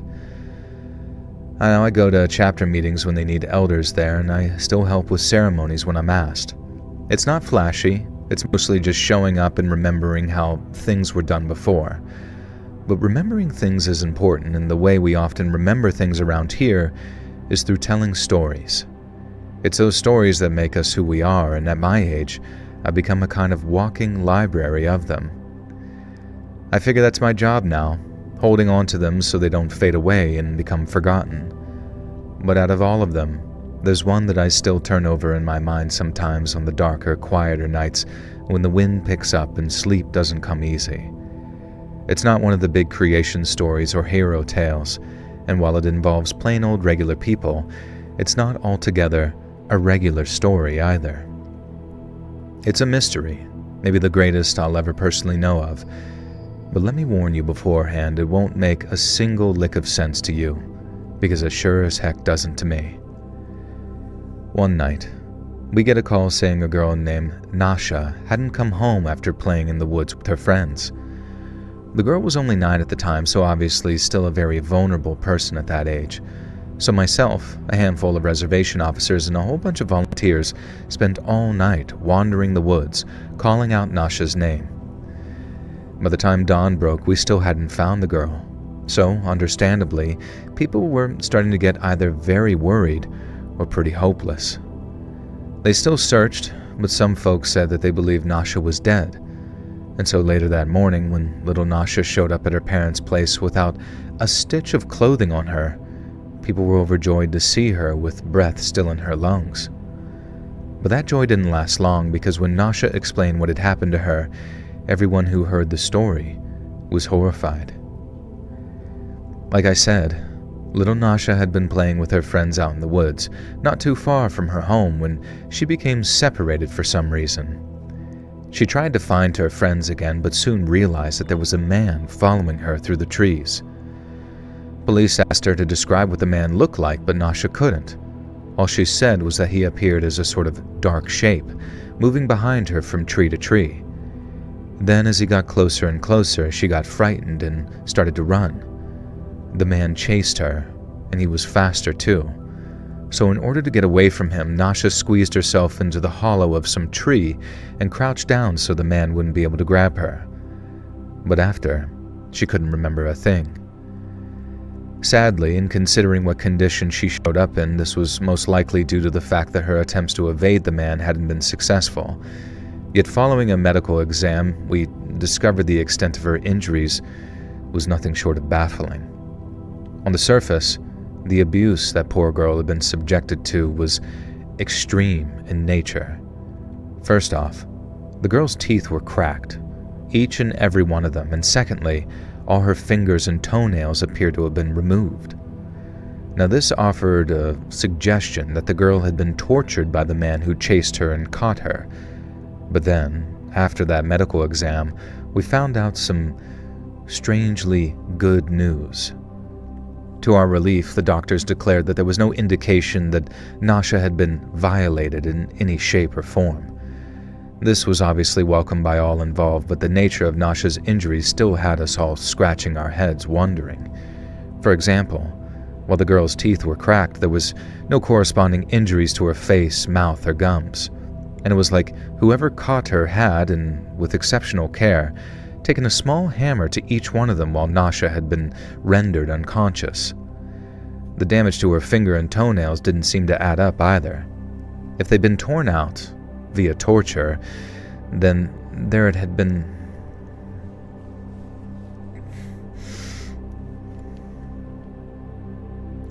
Joe, you're going to be in an arranged marriage with an American girl. The mist has shown me. Honestly, if someone wanted to arrange a marriage for me, I don't think I would be opposed to it, you know what I mean? And basically, if you wanted to also put it where if either of us leave, we would be punishable by death, I think that would make some sense and kind of stick to tradition.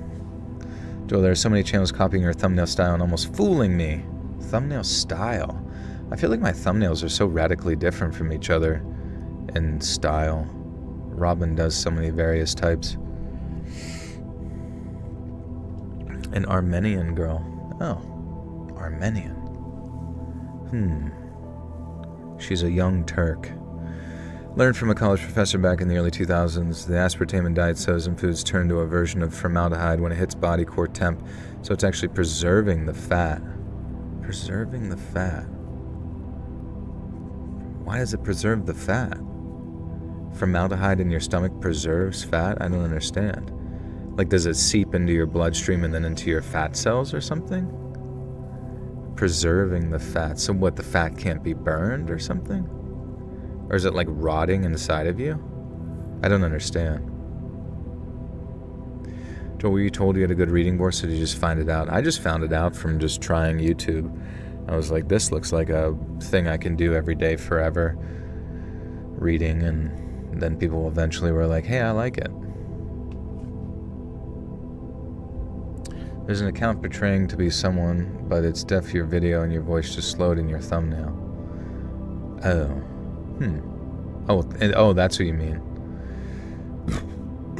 An arranged marriage truly sounds hellish, yeah. Probably would be. Dude, I don't know. Like, sometimes I listen to other people's, like, relationship problems, and I'm just like, what the fuck is... Like, actually, like, what the fuck is wrong with people? You know what I mean? Like, why can't people just act like this is like grown-ass people acting like fucking weirdos with each other? Like, I get it. Love sort of makes you a little bit, like, mentally ill in strange, abstract ways, but it shouldn't, right? Like, if you truly are trying to become a better person, I don't know. Like, my one friend right now, like, essentially is, like, trapping himself in, like, a relationship for really no reason other than, like, preserving the other person's feelings. And that other person is just, like, parasitically taking advantage of them in so many, like, different ways. It's very, very odd to watch, because, I mean, like, he loves to talk about it all the time, but then makes no changes, and I just don't understand. You know, just fucking rip the Band-Aid off, man. Like, get on with your life. Why are they in relationships if they don't want to be in one? Yeah, exactly. It just weirds me out. Okay, so no marriage, but you are going to travel a lot and be wealthy. Also, you're going to dye your hair black for some reason. Oh, you're talking to Pat. Oh, we got excited for a second. I was like, all right, we're going black. Black as night. A grown-ass man meowed at me on the gram, blocked. I think people are all escaping the asylum. Who's meowing at you, Justin? How'd you even find yourself in a meowing situation? Do I ever push people away? I don't think so.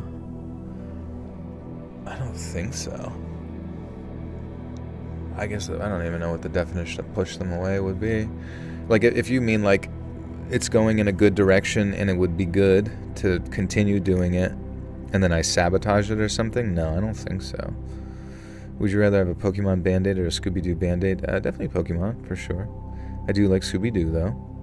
I do like Scooby-Doo, so I'd like to keep that as an option, just in case. Who knows, maybe I get 2 boo-boos.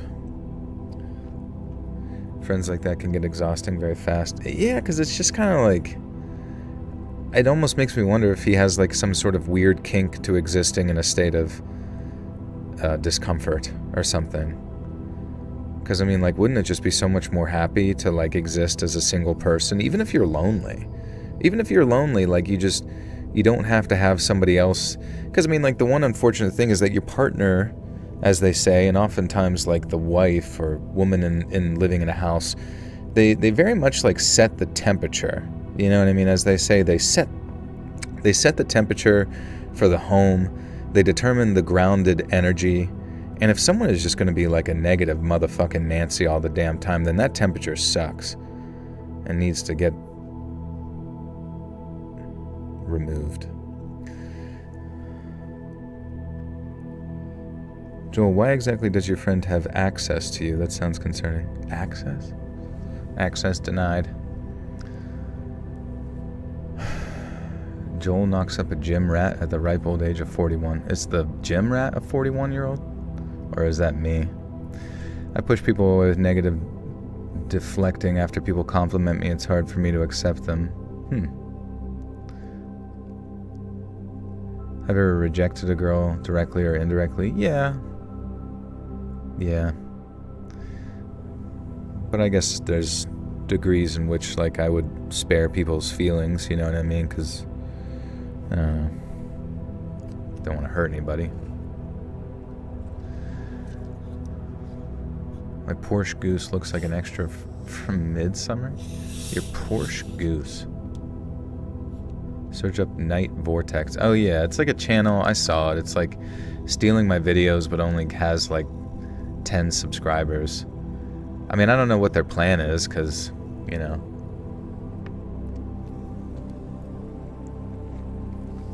Overall, just be a more positive person. If you're negative, you're going to attract negative. For sure. I thought you were kidding, like she stayed home and you decided to leave. Who are we talking about? Me? I push people away physically. If you stand in the mirror, I will push you. You will be thrown in front of a banana peel.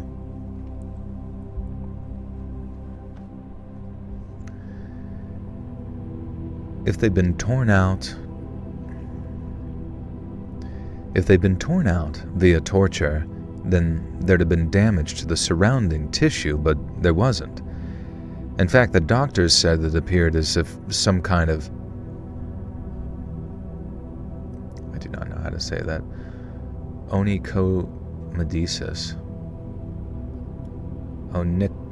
Onychomedisis. Looking it up. We're learning so many words tonight, guys, that don't exist on Forvo. But thankfully...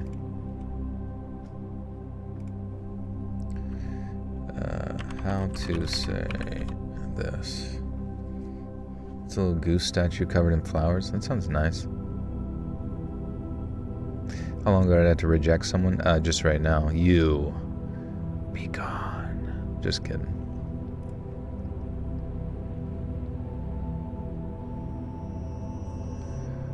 Onychomedisis. Onychomedisis.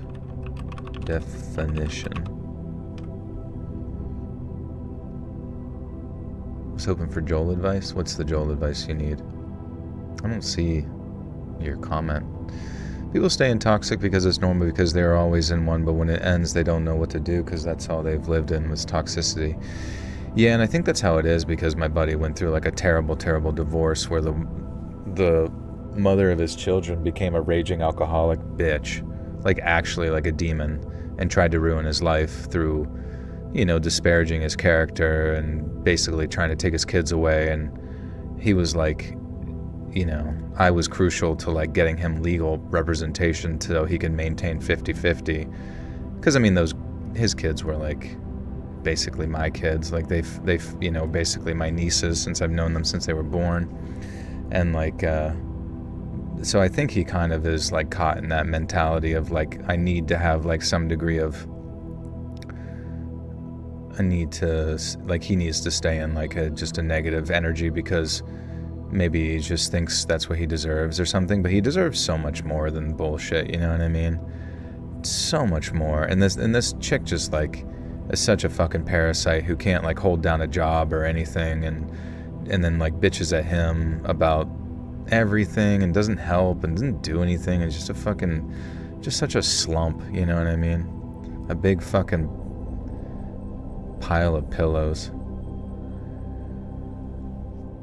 Why can't Mr. Ballin shut down the fakes? I don't know. Maybe Maybe he does. Maybe he doesn't care. Maybe he doesn't think like they're ever going to be able to monetize. Maybe he has like some sort of copyright thing in place where he gets paid for every time his likeness appears somewhere else or whatever. Avoidant attachment issues. Maybe. I don't know. Who fucking knows, dude? I feel like your partner is always a direct reflection of you and how much you value yourself. That's a good point too. I mean, like the fact that he sort of accepts that, I think he just like doesn't value how cool he is, you know what I mean? Because he's a really talented person. Like he's like kind of a jack of all trades. He's gay. Now, did you ever see that video of what's his name where he's like he's Willem Dafoe. He's like, he's a man of many talents. He's gay. Anyways, like he's a really good cook. He's a really good handyman. He's like really funny and nice and welcoming to people. He's just, I have so many like good buddies who are just like good people. And then for some reason their women just like walk all over them. And I fucking like, I genuinely like loathe them from the bottom of my heart, the way that they treat their men. Like whatever happened to just fucking respecting people for being good? That's probably because they only dealt with toxicity, so they didn't know what to do. Yeah, I know. If there's no toxicity, he's going to maybe go search it out or something. I wish I slept the right amount every night, but I sleep like easy 11 to 13 hours. Once slept for 2 days straight, minus... Oh, man, that sounds scary. Listening from USMC Base Camp Pendleton here. Thank you, Michael. Good to see you, bro. Stay safe, friend. Stay frosty. Ground invasion soon, sadly.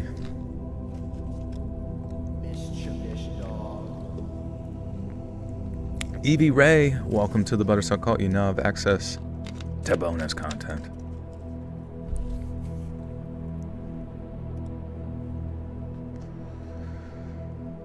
You married a Skinwalker, the mutual health benefits. I know. When I have the sleep attacks, can't control how long they last. Oh, yikes, yeah. Oh, yeah, you said you have narcolepsy. Also, how did I say this word again? Sorry. Onychomedisis, which means... Onychomedisis means the nail starts separating from the base root area and may eventually shed or fall off. It's basically a more severe form of nail growth interruption. The nail matrix temporarily stops producing normal nail, then the old nail plate loosens from the proximal base side while a new nail may grow underneath. Okay. So it's basically like Meg Griffin's special superhero power. What's up, Danielle? It's, yeah, Nicki Minaj. In fact, the doctor said it appeared as if someone kind of... In fact, the doctor said it appeared as if some kind of onychomedisis had taken place, which is basically the nail bed had deliberately and harmlessly separated itself from the nail. Now, it grew back all right. It took a while, but they did. But that then raised the question of, what the hell happened to this girl to make her body react in such a strange way? Now, one explanation was that she'd suffered some kind of allergic reaction, but blood tests showed no indication that that was the case. And it didn't stop there either. Doctors found extensive bruising on Nasha's limbs and torso, which supported the theory that she'd been violently beaten by whoever caught her in the woods that evening. But after her medical exam, doctors found the bruises weren't the result of blunt force trauma, but severe muscle tears which caused tiny blood vessels within the tissue to break and leak blood. But then what caused these injuries, if not severe beating? Well, when the doctors came back with an answer, we felt no closer to the truth than we were before, because they told us in no uncertain terms that it was like little Nasha had been tortured by being stretched, like old school Spanish Inquisitions.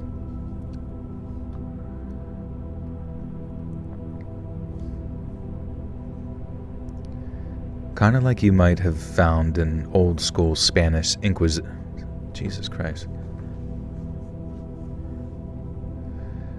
Kind of like what you would have found in the old school Spanish Inquisition style, as in tied to a rack before having their arms and legs pulled in opposite directions. Now, all in all, it looked like if Nasha's captor had been No, all in all, it appeared as if Nasha's captor had subjected her to forms of torture as creative and unique.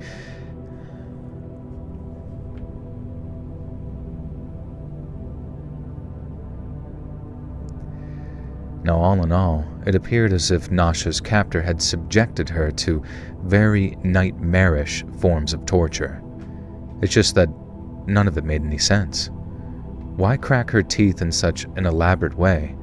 And what had he used to make her nails fall out the way they did?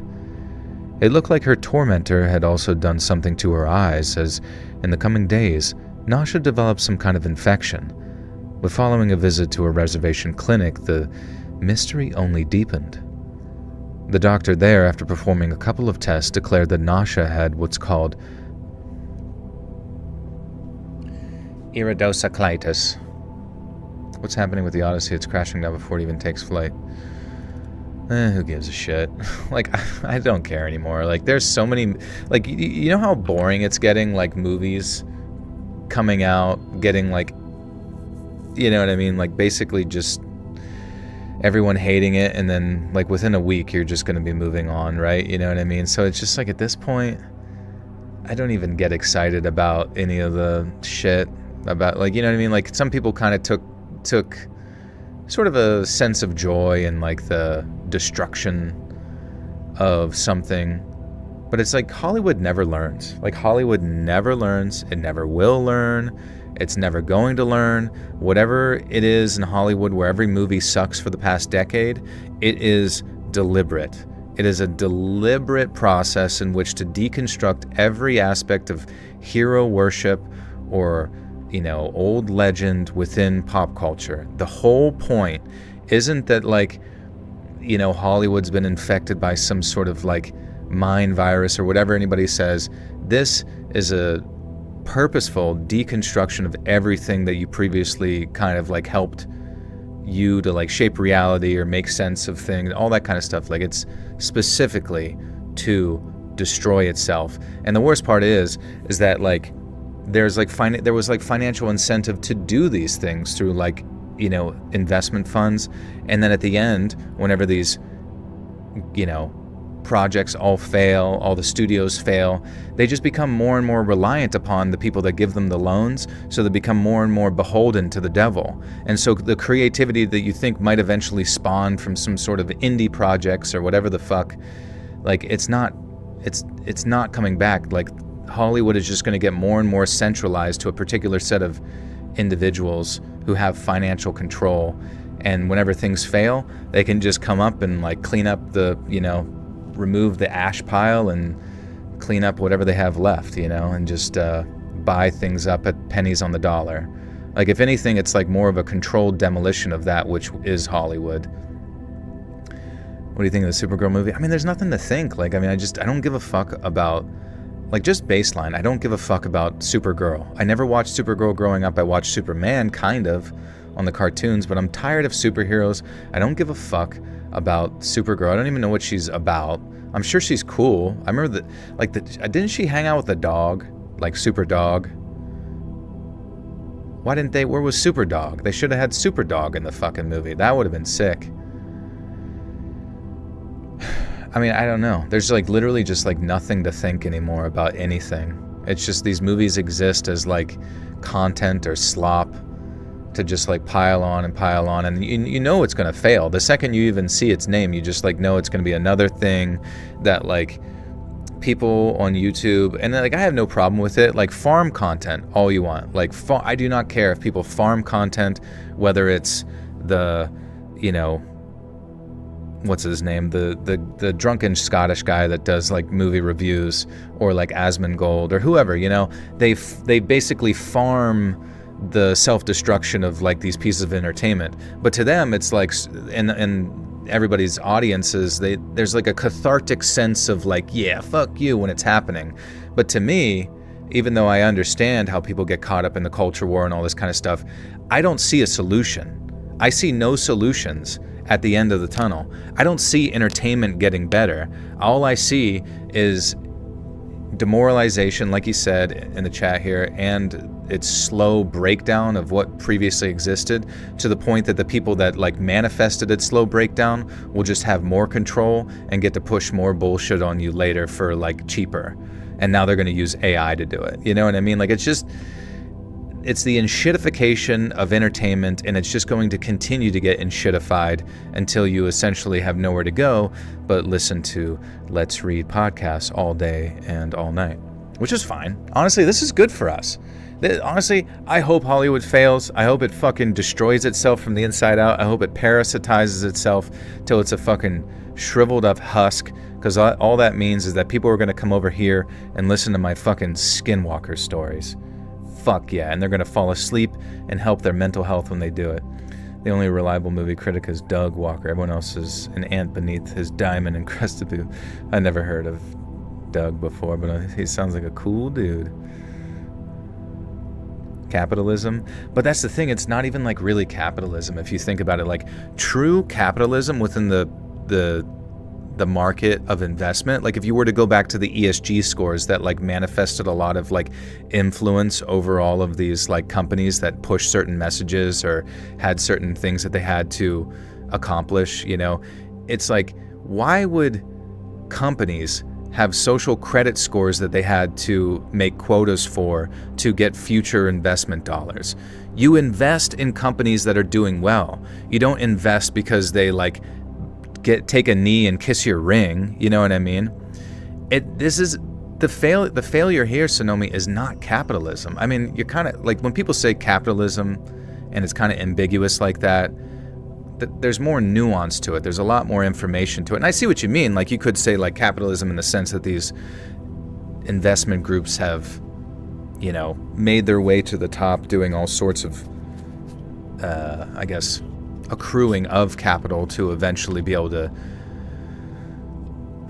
corner the market as far as like having so much investment capital for other people that they can literally tell them what to do. They're like, you put this in this movie, or you have this in your company, you have these particular departments come in and like check over all of your scripts, and you have like a subjective person, you know, give you a ESG score, otherwise you don't get investment. Yeah, that's a failure of like some sort of strange concept of late stage capitalism, I guess. But at the same time, what we're seeing right now is not, it's almost like, because it's a controlled demolition of what Hollywood is, it's capitalism in the sense that it's more of a hostile takeover. You know what I mean by hostile takeover? It's like you come in, you become a board of like some company, but you do it with the nefarious purpose of destroying the company from the inside, and then you buy it up for pennies on the dollar or whatever, you know, once it's all liquidated, or you put shorts on that company, or, you know, all that kind of stuff. It's not cool. Joey, you got a mention on Booze and Booze. Nice, bro. What's up, Boozy? He's a good man. Joe, make sure you drink some more because you're about to be dehydrated from spitting straight facts. Straight farts. Wait, I got two? Holy shit, I got two Sprites here. This is sick. It's forced Marxism. Yeah, what would the concept of Marxism be in that situation? I'm not really sure. I mean, if it's the idea that the state gets to decide what kind of entertainment you put out, I mean, that could be argued, but then at the same time, then the private entity of the banks would be the state, which does make sense, because eventually, like, you get so much capital that eventually you kind of like integrate yourself with political law that nothing can really, you know the old saying where it's like, if you control the money supply, I care not what laws they make, because, you know, you can basically decide the direction of everything. But I don't know. That's the unfortunate thing, is I don't really see Hollywood getting better. I am surprised in some ways that the majority of like horror movies, if you noticed, remain relatively untouched from the sort of like modern audience they're trying to cater to in this sort of thing. Why that is, I'm not exactly sure. Like, how the hell did horror movies make it out the other side without being sort of grazed by the devil itself? Maybe that's on purpose. Maybe just the fact that you're like being maybe that's one of the specific genres that they still want people to consume, just like subconsciously for like some weird sick purpose. Two Sprites, his greed is sickening. Honestly, guys, I don't know what the fuck I'm talking about, but I do understand that there are things within, like, real capitalism within the realm of making movies would have, within at least maybe, because I know sometimes movies take years and years to make, right? So sometimes a particular cultural trend that existed 2 to 3 years ago takes a while to catch up, which makes sense, especially within like script writing and the, you know, however long it takes to come out. But not fucking 15 years straight, right? Not fucking over a decade straight of just failure after failure after failure after failure. Honestly, sometimes all it takes is one success or one failure for like most of these groups to just like do an about face, a 180 switch completely. But the weird part is that after seeing failure after failure after failure of so many pieces of creative media, and the only response they have is to blame the audience, to me, that's something different. That's something weird. Story times in the new movies? Fuck yeah, dude. We are Charlie Cook. Alright, horror's always been entry level and a cash cow, way big of a topic to talk about here. Oh, that's totally fair. That, honestly, the fact that it's entry level means that it's that close to, like, you know, independent, you know, what we're seeing, I guess, with like Curry Barker and Obsession and then the back rooms and all that kind of stuff. Like, there's not as many layers, I suppose, of filters it has to go through before it gets to your eyeballs. Do I like Cinnabons with chili? Cinnabons with chili? Holy fuck, you're talking like something really fucking sweet and warm, but like with a savory chili on top. I gotta be honest with you, I'm sure some people think that's gross, but I'm on board. Hasn't even tried the interactive horror game on Netflix. Oh, I didn't even know Netflix did that. Okay, anyways. Yeah, Hollywood's cooked. Let's Read is king. YouTube kicks ass. But the UK is trying to destroy YouTube by forcing their mainstream bullshit onto YouTube through their algorithmic manipulation. So I don't know if you guys should look into that crap. And tell the UK to go fuck themselves.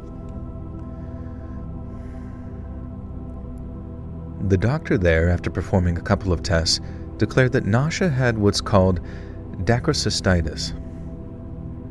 Dude, we're getting all sorts of medical terms, bro, from our old elder. Dacryocystitis. Dacryocystitis is an infection or inflammation of the tear, the lacrimal sac, typically caused by a blockage in the nasolacrimal tear duct. Interesting. The younger generation, my generation, are cooked as well. Are you still in med school, Pat? I think modern movies look horrific, weird hollow faces that don't express or emote. You know, that's a good point too. Like Okay, I've been seeing a lot of Jurassic Park content lately, just because I typed one thing about Jurassic Park and then like that's like all I get now. You know how YouTube works. You like one thing or stare at one thing too long and then it reads your mind. But anyways, I'm kind of enjoying it. And I've been seeing clips from like Jurassic Park 3 that a lot of people consider kind of dog shit. But dude, I don't know what it is about the film quality or like the cameras that they used back then, even whenever Jurassic Park 3 is largely considered a failure. It was a fun movie, I thought, still. But so the mother and father couple that are like looking for their kid, whatever camera quality they use, go look it up right now. Go look up Jurassic Park 3, look at the camera quality they used, and it's just like so much better than the shit that we get now. And I don't know if like everything is just like filmed on some strange like universal Netflix camera or something, but everything just feels in the modern sense like it's straight to fucking TV movies. I'm not really sure. It's very odd, but it has to be the camera. This is story 2. The doctor there, after performing a couple of tests, declared that Nasha had what's called dacryocystitis. The doctor there, after performing a couple of tests, declared that Nasha had what's called dacryocystitis, which is when a person's tear ducts become blocked and causes an infection. Now, at first we figured this was because the man who caught her had put something in Nasha's eyes, maybe to blind her so she wouldn't be able to identify him or fight back, but the doctor disagreed. Now, grown-ups can get blocked tear ducts, but usually as a result of trauma, side effects from medication, or just the natural progression of age. The tear ducts narrow as a person gets older. But none of these were relevant to Nasha, who hadn't suffered any facial or nasal trauma. It wasn't on any medications, and like I said, was only 9 years old at the time of this incident. However, what the doctor did say was that blocked tear ducts are very common among newborn babies, and to her, Nasha's eye infection was extremely similar to those suffered by newborns. It wasn't something had been sprayed in her eyes, it was like her tear ducts were brand new, and therefore susceptible to all those associated infections and diseases. Now, as you can probably tell, Nasha's condition caused a lot of concern and confusion, but the priority of the reservation cops was to find the man who'd hurt her and bring him to justice. But that issue was a bridge too far, as they say, because while Nasha eventually made a full recovery, the police were unable to track down her attacker, and as far as we know, the man still walks among us on the reservation, free to inflict another terrifying assault on an innocent young woman. And that's a scary thought, right? Just as scary then as it is now. And so out of pure desperation, I went for a walk around the area that she'd been attacked, in hopes of finding something, really anything, to help push the investigation along. I walked the area in question all morning, trying to figure out exactly where Nasha had been playing and where she'd gone after getting separated. I found the area where they'd been playing no problem, because with a tracker's eye, it looked like the forest floor had been all churned up and disturbed from where they'd been playing together. I used that spot as the center of my little search, and then from there, I went walking in these big circles in hopes of finding that tree that Nasha had taken shelter in. Now, about 2 hours in, I found a set of small human tracks that appeared to have been made by someone running at full speed. But while I'd no doubt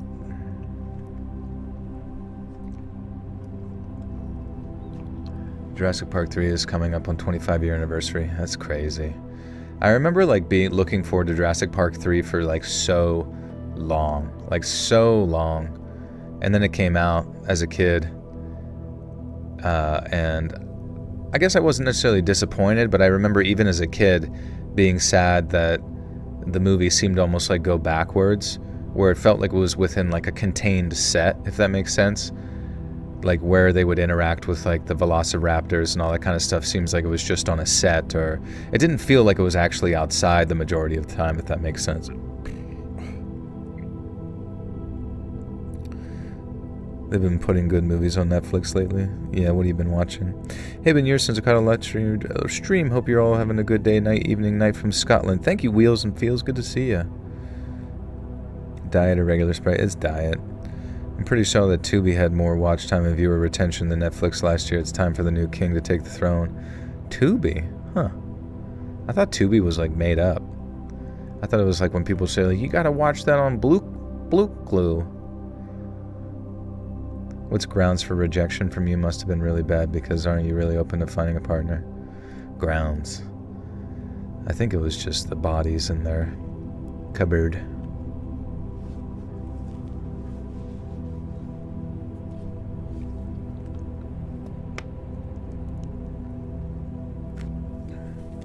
It's really strange to me that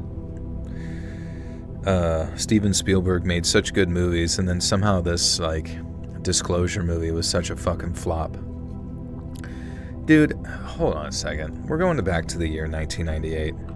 Movies that came out in 1998.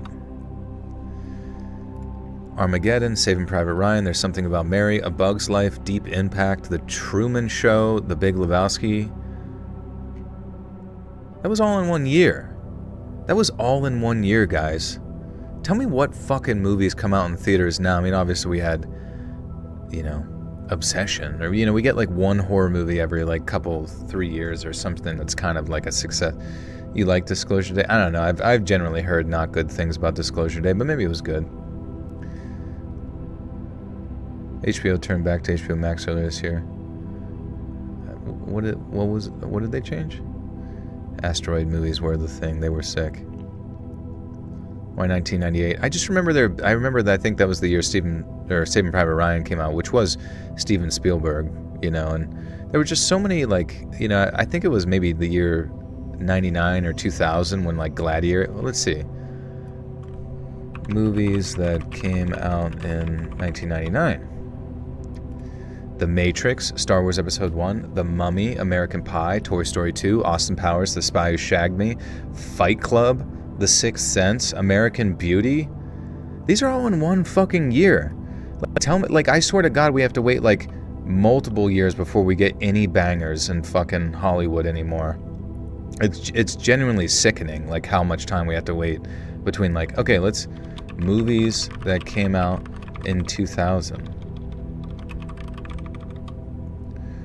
Gladiator, Castaway, Crouching Tiger, Hidden Dragon, Meet the Parents, American Psycho, X-Men, Memento. Bro, it's not fucking fair. 3 years in a row with just some just absolutely diabolically good films, and I don't know, it's just not fair, man. Like, I get it. Hollywood sucks. It's destroying itself, but come on, man. You think they would give us, like, one. Give us fucking one, man. And even, it's so funny, too, because then you had The Joker, right, with Joaquin Phoenix, and it was, like, good. It was genuinely a good movie. But then they were like, whoa, hold on. Like, in like, real time, they're like, let's just destroy this real fast, and turned it into whatever the fucking musical the second one was. I didn't even see it. I didn't even bother. I know Tim Dillon was in it, and I'd like to support him, but that was an unfortunate aspect that he got casted in that as, like, his first big role or whatever. Well, I guess he was in that Turkey movie. I'm sure he'll find his way somewhere. Did I like Parasite? Oh, the one with the Korean family or whatever. I didn't really like Parasite. I thought it was really boring.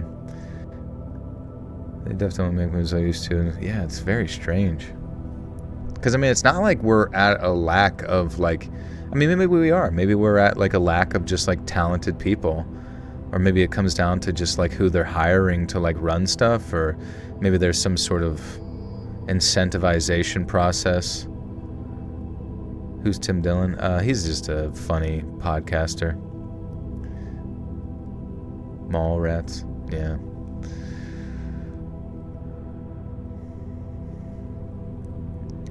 But while I had no doubt that they belonged to Nasha, there were no larger tracks indicating that she'd been followed by anyone. That alone seemed strange to me, but what actually shocked me was when I found the tree that Nasha seemed to have hidden inside. Because unless I was looking at the wrong one, only something the size of a small coyote or fox would have been able to fit inside of it. Now convinced that I'd misfollowed the direction.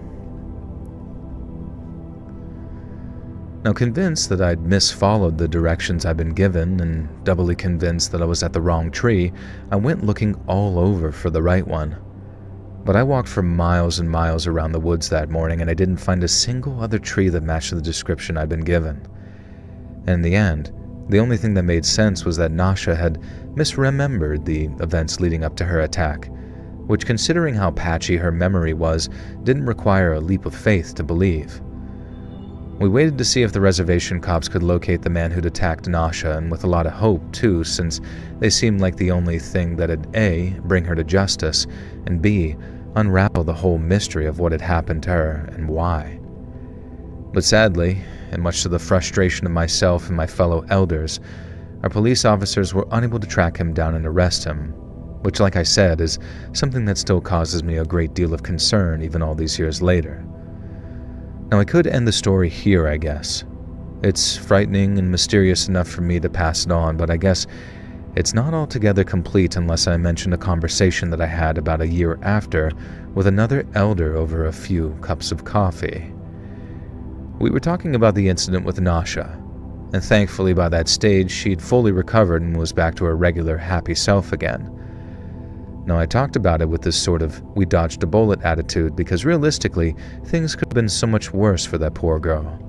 She went through hell, all right, but she made it through alive and without the trauma of being violated, and all before she was even old enough to know what that meant.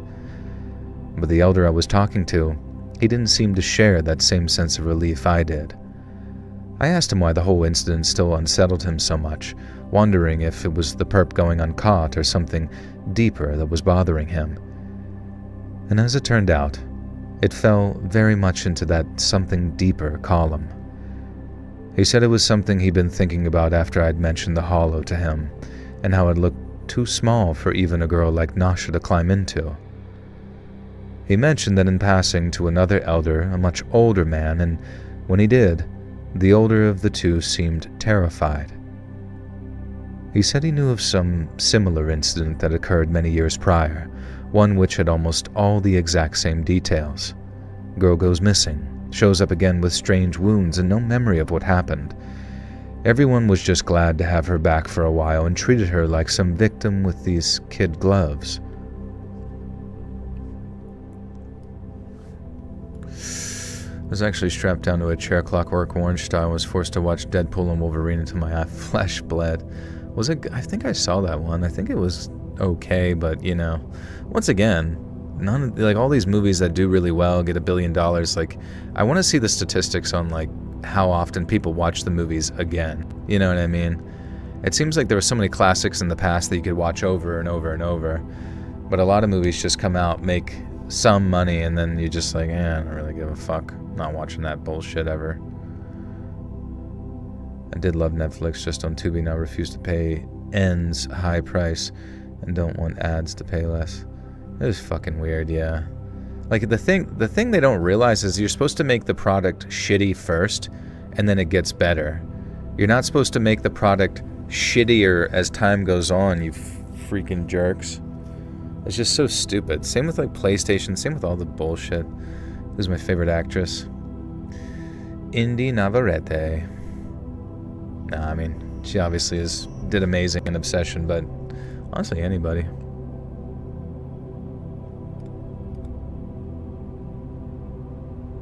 Have I ever saved a life? Saved a life? I don't fucking know, bro.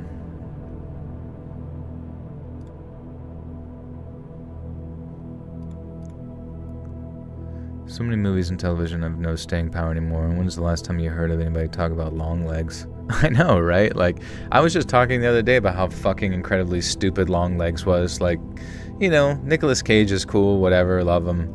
But it's just like, oh, mother, father, end my existence, and blee, blee, blee. And then it's like, you have to like fill it in yourself. You know what I mean? Like, the only way these movies have like any fucking staying power at all is like the imagination of their viewers, or like the YouTubers who like are like, oh my fucking god, this movie sucked, but I have to make a Long Legs explained episode, so here we fucking go. I'm just gonna come up with like, was the guy actually possessed by the devil the whole time from a young age, and what did he mean, mother, father, save me, or end my existence? You know, it's just like, holy fuck. And the worst part about those like Long Legs explained type, you know, YouTube videos is they like, you just saw the movie and you're going to the explained part to like, for them to get to the part where they explain it, but they will do an entire fucking 30-minute synopsis of what, you know, like spoiler of what the, not that it spoils it for you because you already saw it, but it's like, you got to get through all of it with no extrapolation or explanation or anything. They got to tell you the whole movie over again just to like fucking pad the runtime to a half an hour, because there's really usually nothing to fucking say. I watched The Cell with J-Lo last night. The Cell was pretty cool. It's a pretty cool movie. You ever been recognized in public? I don't think so. Except with my parents see me. Hey, it's fucking you. You're that guy that I shit out. I was getting fed all the ads of One Up for Silent Hill's new movie. Finally watching it, was like disgusted how bad it was. Yeah. I'm hoping the Resident Evil one's good. Have you watched Hereditary? Again, another movie everyone loved, and I'm like, what the fuck I'm watching right now? I did like Hereditary, and that's one I did like digging into like the details of it to see all like the nuances of like the cult and the demon that surrounded it. In the same way that me and, you know, like on Patreon I do, we're actually, I forgot to say, we're actually going to switch the movie review thing that I do on my Patreon from a $10 tier back down to the $5 tier. do it just on Patreon, because I don't know, you know, there was only like 10 people that signed up, you know what I mean? So, and I don't really think anybody cares that much, and we can just give it to the people that have bonus content, and we can keep doing it. But watch this movie, Night with the Devil. And honestly, I didn't really like A Night with the Devil or whatever it was, but then as we were talking about the movie, I realized that the movie had way more to it than I realized. I like actually doing like sort of a guided reflection. But no, I liked Hereditary. I thought it was cool. I literally have only seen it once, but when I did see it that one time, you know, her getting her head exploded off was pretty traumatic. Bro, I feel you're biased. Only female traumatized storytelling. Oh, like, it's never like dudes having stories or whatever. You know, that's not entirely true. I do believe I have told many stories from the perspective of men having bad times. Like, countless times. But I know what you mean, though. I do know what you mean. Like, there's quite a bit of, like, he stared at me and he's creepy. Girl guy stories. This is a girl guy story channel. We're doing girl guy stories. Let's see Paul Allen's cat. Look at the coloring, the tasteful thickness of it. Calico, my God. My brother was the first Resident Evil, many roles. Was in the first Resident Evil, that's dope. I've watched movies from Damien McCarthy like Oddity and Caveat. Oh, I did watch Caveat. I didn't like Caveat. I thought it was really fucking boring. Like really, really boring and really slow. And like when I saw an Instagram ad for Caveat and I saw like there was a scene in it that completely sold me on the movie, and it's when he's like climbing, not to ruin it, quick spoilers, not really though, the movie sucks, but it's like he's climbing through these like, you know, behind the walls or like ventilation system or something like that. And then in the distance, he like hears something and moves his flashlight, and then like it sees a face like looking at him like, ah, and then it disappears really quick. He's like, ooh, you know, and that sold it on me to watch it. But literally that was the 1% of the movie that was good out of the 99% that made no sense and was really, really slow, methodically boring. And then there was another one, and I think it was another British movie. I mean, I don't know if that one was British, but I don't know, like maybe UK horror is just like way different than other horror where it's like just super, super slow burns. But even the stuff that you can derive from the slow burn of that movie is just not anything.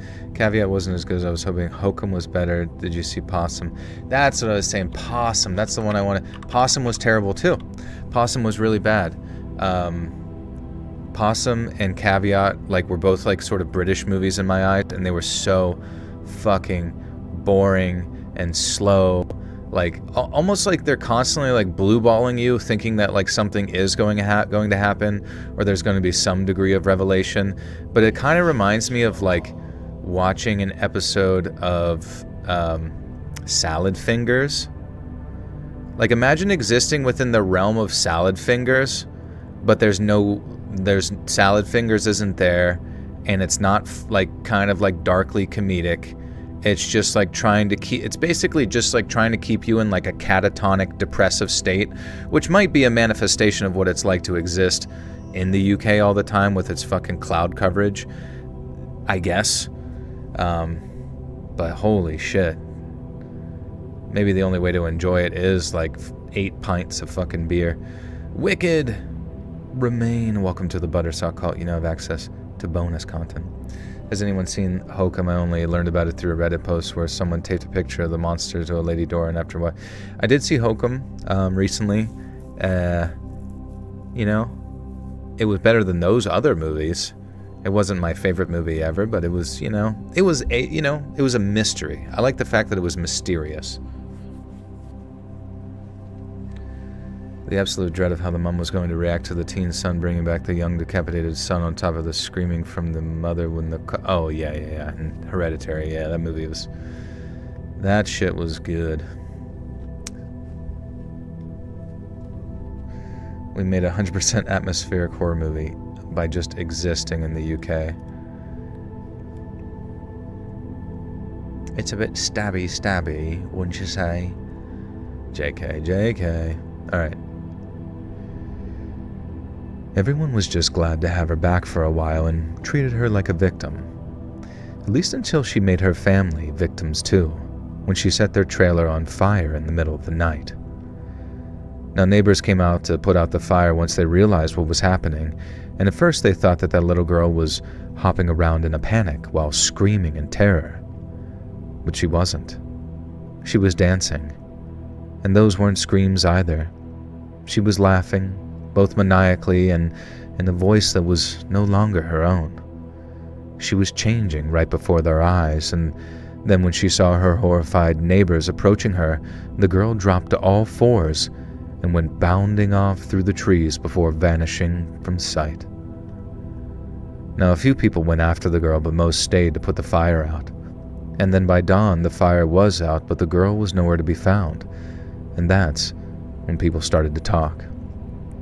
Not everyone, because the subject is extremely taboo and taboo.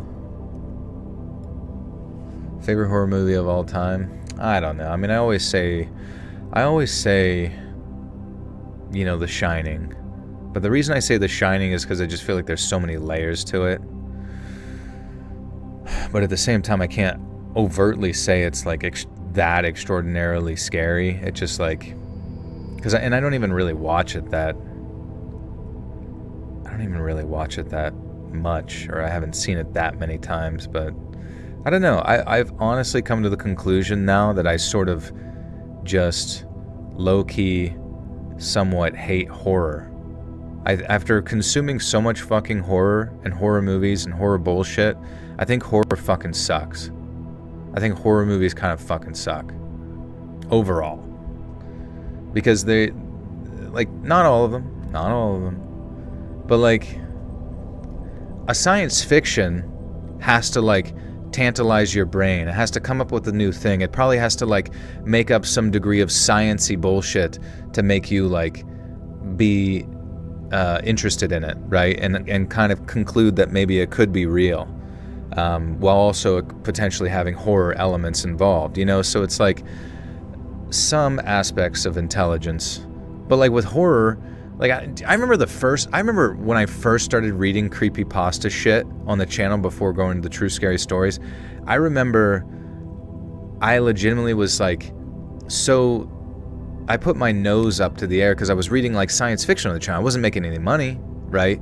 But I was reading science fiction and it felt like edifying. It felt like uplifting. It felt like I was learning something like every time, like from the way they wrote and the interesting topics they talked about.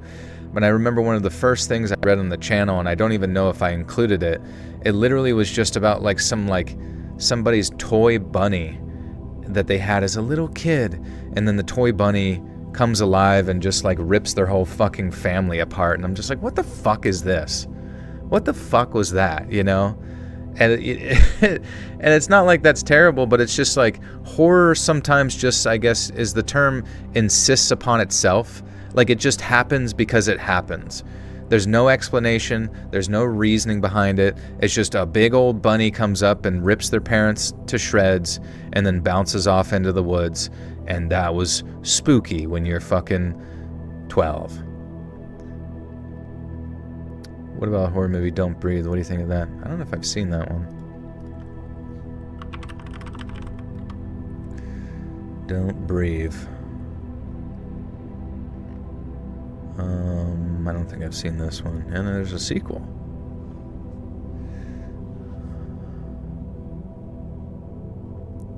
That's why you hated the Ethan Hawke movies. What's that one? The Black Book or whatever?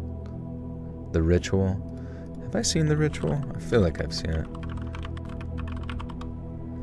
The Ritual. Maybe I haven't.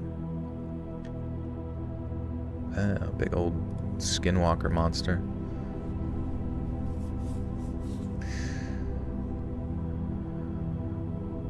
Yes, and The Exorcist. And yeah, when I watched I should have said that as my favorite horror movie. I think my new favorite horror movie is The Exorcist and then The Shining. I know that seems kind of, but they're classics, right? And the point is that whenever I watch The Exorcist, ever since starting this little movie review thing we do on Patreon with friends, we kind of keep going back to The Exorcist and like referencing it. Not even necessarily because it's like extraordinarily scary by itself, which it can be, but the fact that like the characters, the character work, the writing of the characters in the movie feel so interesting to me. You have, the priest, you have the mother, their roles in the film, the struggles that they have are so incredibly powerful that you actually can't tell who in the movie is the main character, right?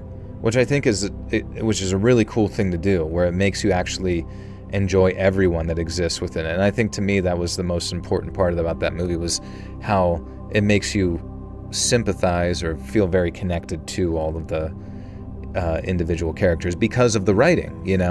I like the detective, I like the priest, I like the big priest, I like the demon, I like the mom. I thought the daughter had good motivations and connections and issues that could be brought to light over time. Like, there was so much to the characters in The Exorcist, same with The Shining, that just felt important. But there are so many fucking modern movies, even Obsession, for as good as the sound design was, as good as the lighting was, and the camera work, and Indy Navarrete's acting, when you look at the characters as a whole, they feel like they're written by, it feels like it's written by children. As sad as it is to say, it feels like it's written by people who don't write. And that's fine, because we can't always expect everything to be The Exorcist. And I know for a fact that Curry Barker is going to get better and better and better and better, as he should. He's a smart guy. As he ages and he continues to expose himself to all that stuff, he will get so good, I imagine. But I don't know. I think people really need to understand that connecting to the characters within the movies, you need to know them so much more than just I don't know, the mom. When the mom went crazy, yeah. Anyways, I guess that's what I called fucking The Exorcist mom, but do you know what I'm saying? It needs to feel beyond just sort of placeholders for, oh, here comes the scary part with the noise and a gunshot's gonna go off and make me poop. Spitfire Peter, welcome to the Buttersalt Cult. You now have access to bonus content. Poltergeist. Poltergeist has been so long I can't even remember.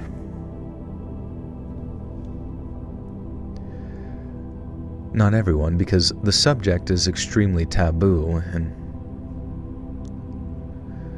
not everyone, because the subject is an extremely taboo one in our culture. So taboo that a lot of people still insist that the girl died in that fire. But those that had seen it happen and chose not to become part of the lie said the girl changed shape right before their eyes. They might not have used the Navajo word for it because just speaking it is thought to bring misfortune, but they may have used the English translation so as not to do offend. But they may have used the English translation so as not to offend our ancestors, and that English version is Skinwalker. I guess the literal translation would be something more like that which has the means to go on all fours. And while people talk about them more and more these days, it's still such a strange and taboo topic that we don't actually know all that much about them. They're not like vampires or werewolves with clearly defined rules on what they can and can't do. And as far as I know, sometimes each skinwalker can be different. But there's two things I know for sure, and that's how not only are skinwalkers evil by nature, but they derive their power from acts of evil, particularly those which result in pain, bloodshed, and death. And so to the elder I spoke to, what happened to little Nasha was no mystery. The thing that chased her through the woods was no man, but a thing of otherworldly evil that caught her, infected her, and most importantly, changed her. Her injuries weren't the results of a beating. They left behind by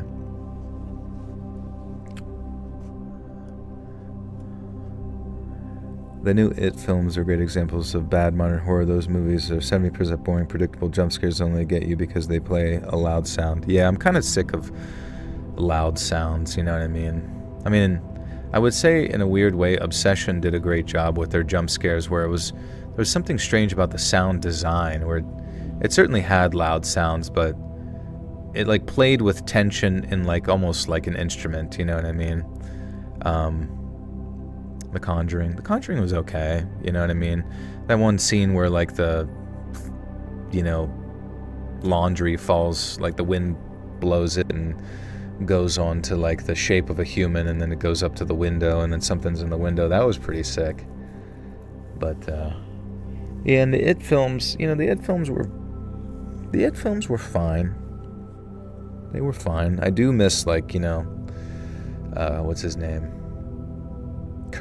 Tim Curry. Hiya, Georgie. Instead of like the Winnie the Pooh, like, oh bother, why don't you come down into my little lair?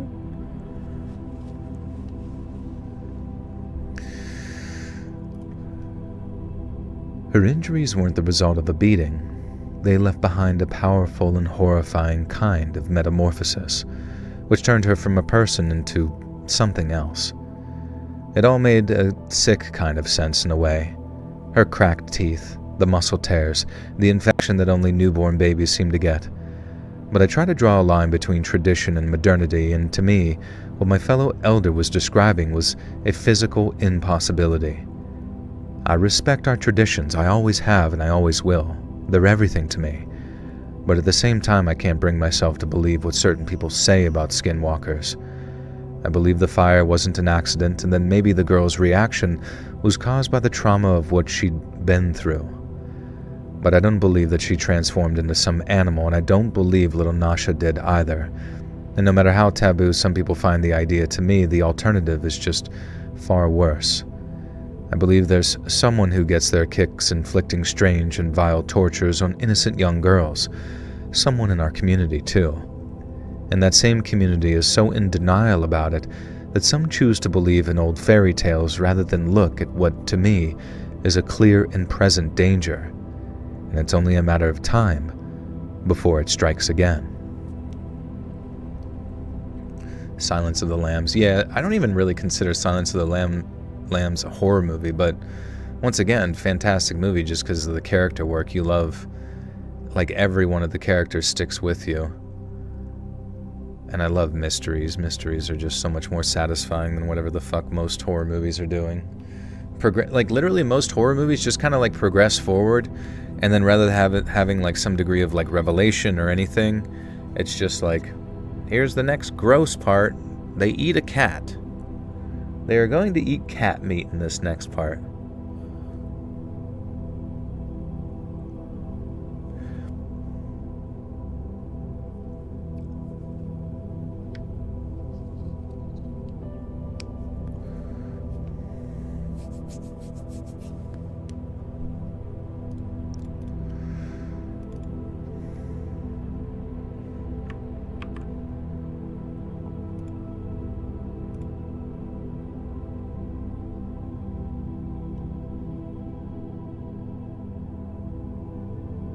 I don't think Silent Same is horror. Look at me. Look at me. I mean, is it horror? It's scary, but I mean, like, is the Zodiac Killer a horror movie? You know what I mean? Isn't it like a murder mystery? Ain't that shit like a murder mystery or some shit? The actor who played Pennywise in the latest wanted to play Joker, should he? Oh, bother. Now I'm the Joker. Look out, I want to know how I got these scars. Consider The Truman Show almost like a psychological horror film. When I was a kid, the idea of a whole reality being fabricated and terrified me. I mean, that's kind of like I mean, you should look into like Samsara or whatever the fuck it is. Like the whole Matrix concept, or like us living in like a simulation and having like our souls recycled and all that kind of stuff, and harvesting our loosh. Right? What's up, Zach? Thank you, bro. Love you too. The Zodiac Killer's zodiac sign is Gemini. Honestly, if I get any older, I guess there's a few options. It's like, I could go down the path of having a family. I could go down the path of moving to Japan. But I could be a serial killer, I guess, too. That seems like way more of a pain in the ass, honestly.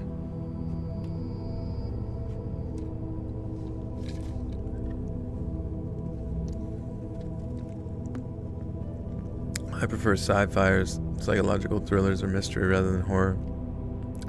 Yeah, because it takes like a degree of intelligence to like write it, you know what I mean? You have to like unravel the mystery, and it has to like have multiple layers of like, oh fuck, I didn't notice that at the time.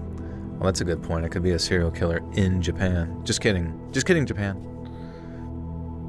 Am I gonna retire from YouTube at 62? Yeah, that's when YouTube pays out their YouTuber pension. And we get YouTuber benefits. What would be some YouTuber benefits that we would get, guys? Samsara is like the entire point of Buddhism, but you act like it was made a plot for a Matrix fanfic. It's actually the opposite. Like, you phrase that in the way that I'm like belittling the Samsara concepts within Buddhism, but it's like I'm kind of shining a light on the fact that the Matrix and those types of movies and Truman Show are trying to utilize those forms of media to like bring attention to that belief system. The thought of getting menopause before I decide I want kids is a little scary. I mean, you can adopt, right? You can just adopt kids, because honestly, if you get too old, you have to be careful, because I don't know, it could be traumatic on yourself and potentially geriatric pregnancy issues with the baby or whatever. What made you choose this path in YouTube? Was it educational purposes or curiosity in humans' life? I just want to do something creative, I guess, and make money off of it, and I just did it long enough that it worked out, you know. What's up, Grob Nut? I think the Truman Show's about the cycle of reincarnation, but I'm no big city lawyer. I ain't no big city lawyer. There's some parallels there.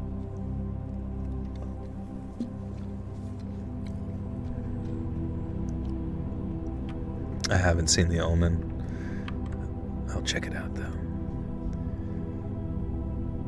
So my grandfather, Bill, lived one hell of a life.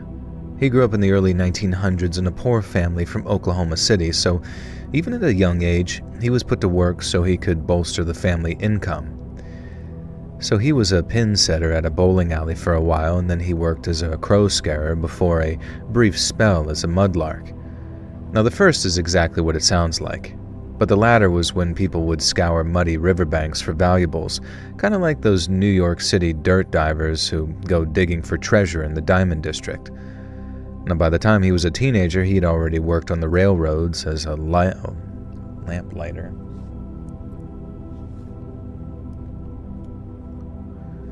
The thought has crossed my mind this month since I haven't had my last period. Well, how old are you, Finksy?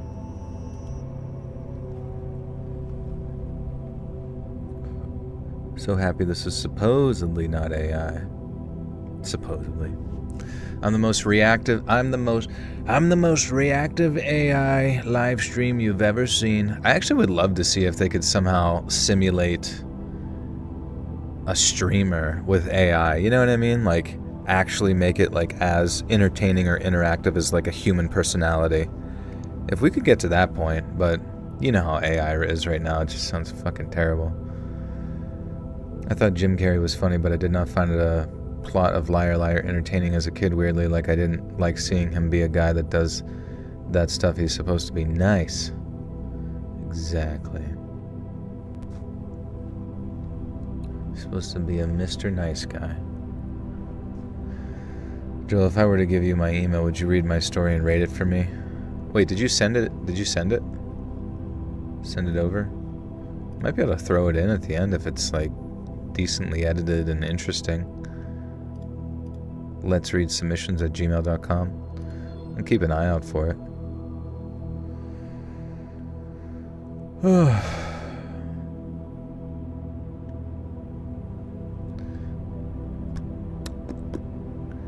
If anyone would be willingly watch an AI streamer, I would consider them below me as a human. That's kind of like what I imagine of most people who watch like Kai Cenat, or really any of the streamers on like Twitch. Not all of them, but some of them are like, I'm not saying I'm like wildly entertaining, but I mean, I don't even know what the fuck we're gathering over there. But at the same time, I guess I do kind of understand. Everyone's got their different interests, and that's fine. Did you hear about Trump's rant about U.S. being hit by 100 missiles from the Muslim Republic of Japan? Not exactly words, but definitely crazy. The Muslim Republic of Japan? What is he talking about? Is that happening tonight? Are we getting nuked in return? I had a perfect child at 32, kind of want another, but I'm scared because now I'm almost 35. I mean, you can make it happen, you know? You can do it. You can do it all night long.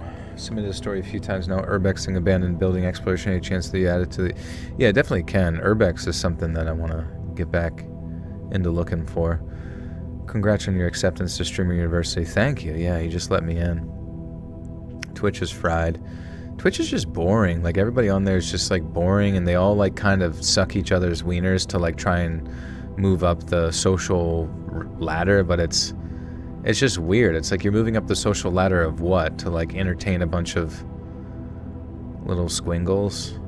I don't even know. Like, even to be at the top over at Twitch, well, I don't know. If you're making a shit ton of money, that's probably pretty cool. The Baki manga just had an issue about the strongest man on earth making out with Japan's prime minister. That's cool. Is Kick still a thing? I do see like random stuff. This is how you actually talk. I thought you were just narrating voice. Hey, thank you. I'm a real boy. My mom had me at 38 and there's nothing wrong with me. That's good. I was given birth to when my mother was 29. But she had my brothers whenever she was like 17 and 18, I think. She had it with a YouTuber.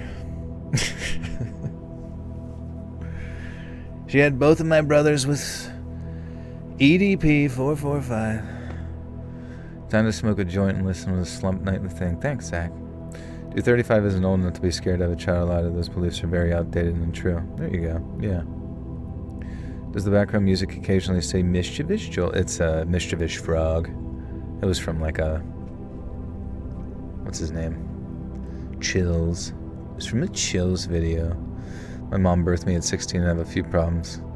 Well, that's like a hell, you know what I mean? Like, it is what it's, at least she made it, you know? It's tough. She made a good life out of it, and now you're happy and, you know, having a good time. Twitch is meaningless to me. It's only good for item drops for games I play. There's YouTubers I've watched for years and dropped them like a rock the moment they moved to streaming full time. Drop them like a pet rock. Drop them like a newborn baby rock. Yeah, I don't know. Yeah, Twitch, like, I mean, it's got to be so painful just being on there all the fucking time. And then, like, more and more you just see, like, streamers do the dumbest shit, like... I don't even know. I don't even know what the fuck they're doing. They just do the worst stuff ever, but because they get like some sort of weird preferential treatment from like Twitch staff, they, you know, they get to come back in like less than 24 hours. Am I the youngest, or is there someone you... Oh yeah, I'm the youngest of my mom's kids, yeah. Everybody else is... I'm not the youngest on Earth. Mother Gaia's children. My grandma had Maya untie at 44 and she's perf and got herself a... Who? Yo, Joe, I asked you about internal hemorrhoids a few live streams. Fun fact, I had a colonoscopy on the 20th. Just thought you'd like to know. Yeah, why? Well, first off, I'm very sorry about that. I mean, I know that I remember in school, like, internal hemorrhoids can be pretty bad, especially if they're the ones that, like, get clots in them or something like that, you know what I mean? And so how did it go? Are you okay? VB, what's up, dude? Yeah, thank you for making us very intimate with your colon. The next stream we're gonna do a live colonoscopy of myself. I'm gonna dig around in there and see what's going on. We're gonna fucking find Osmosis Jones. Tell him to get all of his friends and get the fuck out of my butthole. Do you think Osmosis Jones hangs out around the anus a lot? The shitty part of town.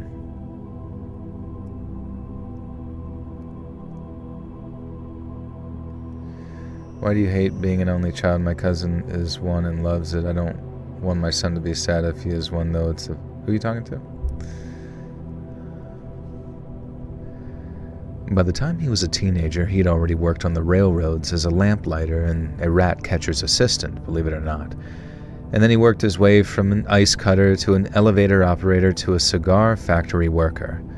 And those were hard times back then, and changing times too, so a man had to change with it.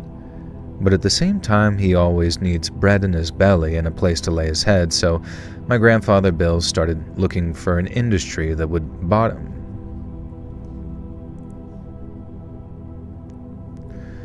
But at the same time, he always needs bread in his belly and a place to lay his head, so my grandfather Bill started looking for an industry that wouldn't bottom out on him when he least expected it. He needed an industry that was never going to go away no matter how much society changed. So he turned to bounty hunting. He didn't need any kind of license or training. All he needed to do was find a bail bondsman and then talk them into hiring him. But that, as it turned out, was much easier said than done. He knew how to shoot a shotgun and a pistol all right, and he'd watched his pa bring down a whitetail or two when he was a boy, so he knew all the basics of tracking and hunting. But hunting an animal is a heck of a lot different than hunting a man, and Grandpa Bill hadn't even. Did it say what tribe they were from? Grew up in Oklahoma City. Alright. I guess they're not from a tribe. They have internal POV core nowadays where you can see, graphs, yeah.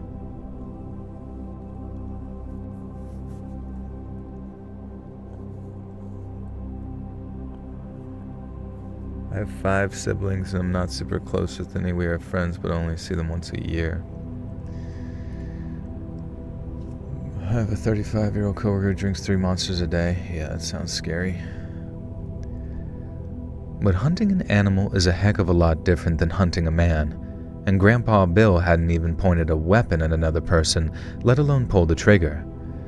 So unfortunately, hiring him wasn't exactly an attractive prospect for most outfits, and so Grandpa went west.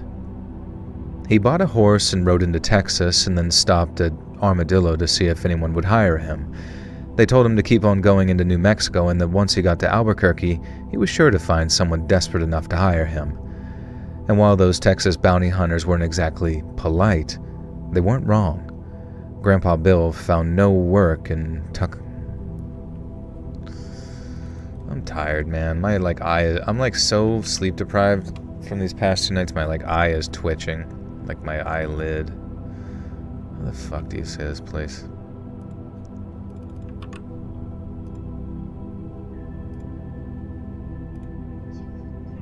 Tucumcari, okay.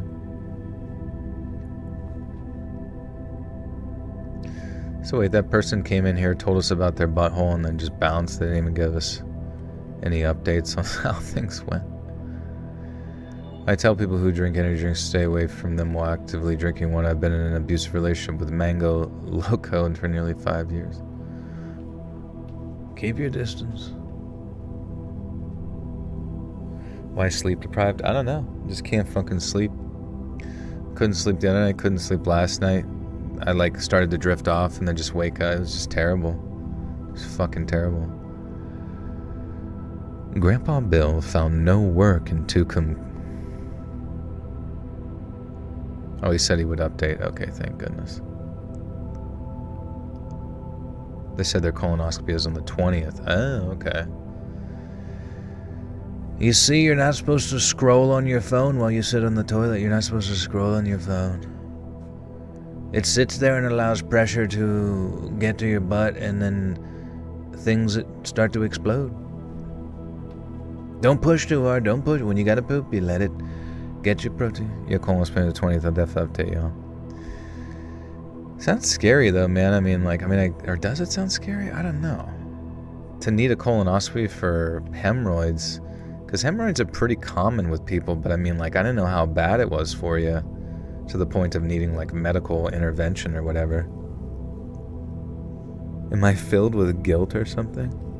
I don't think so. I think I just drank an energy drink too close. I feel like, Mama, that'd be such a creepy thing to like, your kid comes in. I can't sleep. Why? What's the matter, sweetheart? I'm filled with guilt. Father, I'm filled with guilt. Grandpa Bill found no work in Tucumcari and no work in Santa Fe either, but he hadn't been in Albuquerque for a full day before he heard about a bondsman named Broke-Nose Jake McNally, who was hiring with, quote, no experience necessary. Grandpa asked where he could find this broke-nose fella, but almost everyone he asked advised him against it. Broke-Nose Jack... I fucking read his name wrong. God damn it. Oh, I'm ready to be done. I get 2 stories in, I'm ready to get the fuck out of here. You're 37, you want to do it just to cover the bases? Get a jump start on things. What do you think they're going to have to do to you? They're going to have to take your butt. They're going to have to put poop inside of you. It's different now. But he hadn't even been in Albuquerque for a full day before he heard about a bondsman named Broke-Nose Jake McCall. I keep saying Jake. Fucking shit.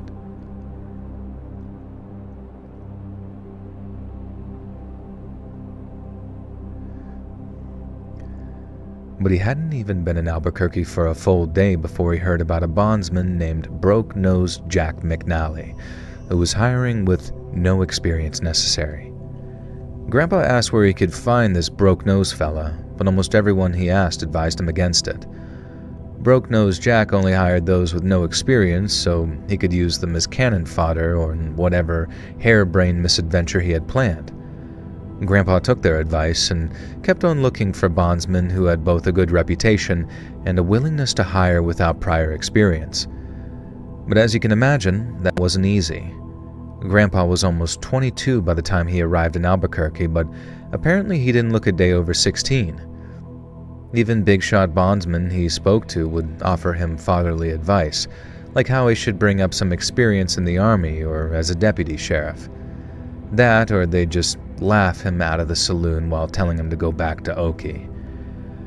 But Grandpa hadn't traveled all the way to Albuquerque to become some dog-faced doughboy, nor had he gone there for a deputy's wages or to turn around and return home a failure. But after a few days of begging and pilfering to feed himself, a storekeep caught him stealing and demanded restitution. It looked like Grandpa Bill was doomed to spend the next 4 months in the county jail, but as the store keeps going, what? Who up itching they balls? Me.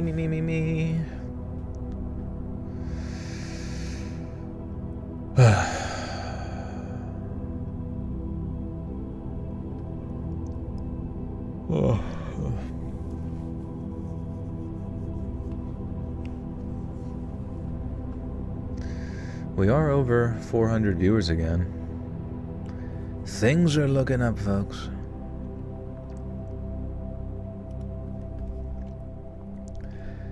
But as the store keeps going wild and yelling out for the sheriff or a deputy or anybody to come throw Grandpa in jail, who steps up to pay for the can of beans he stole? None other than Broke-Nose Jack. Did you see a former NFL player has ALS? No, I did, yeah. I forget who it was. But I wonder if he got it just from like smacks to the head over and over again.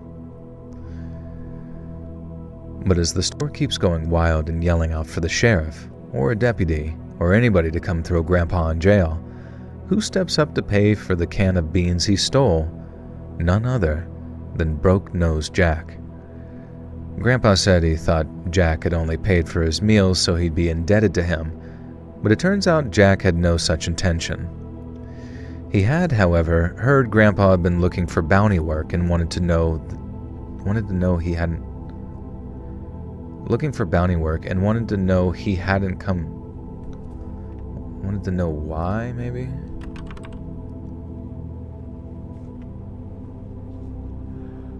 How am I still streaming? I don't know. We've been going for almost 3 hours. ALS usually happens out of nowhere 90% of the time.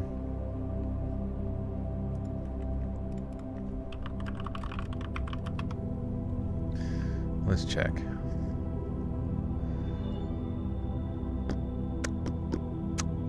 ALS usually doesn't have one clear cause. Most cases are sporadic, meaning they happen without known family history, obvious trigger. Researchers think ALS usually comes from a mix of genetics, susceptibility, aging, environmental, lifestyle exposure, cellular damage pathways. The main known contributor risk factors are genetics. 10% of ALS is inherited familial. Wait, what does it do again? How do they not know?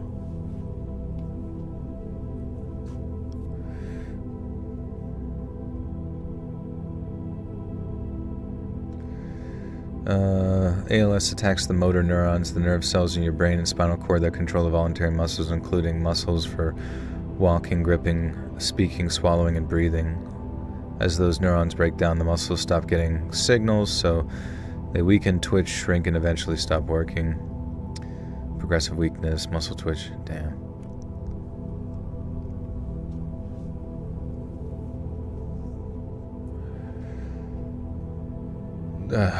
I gotta just read the story, huh?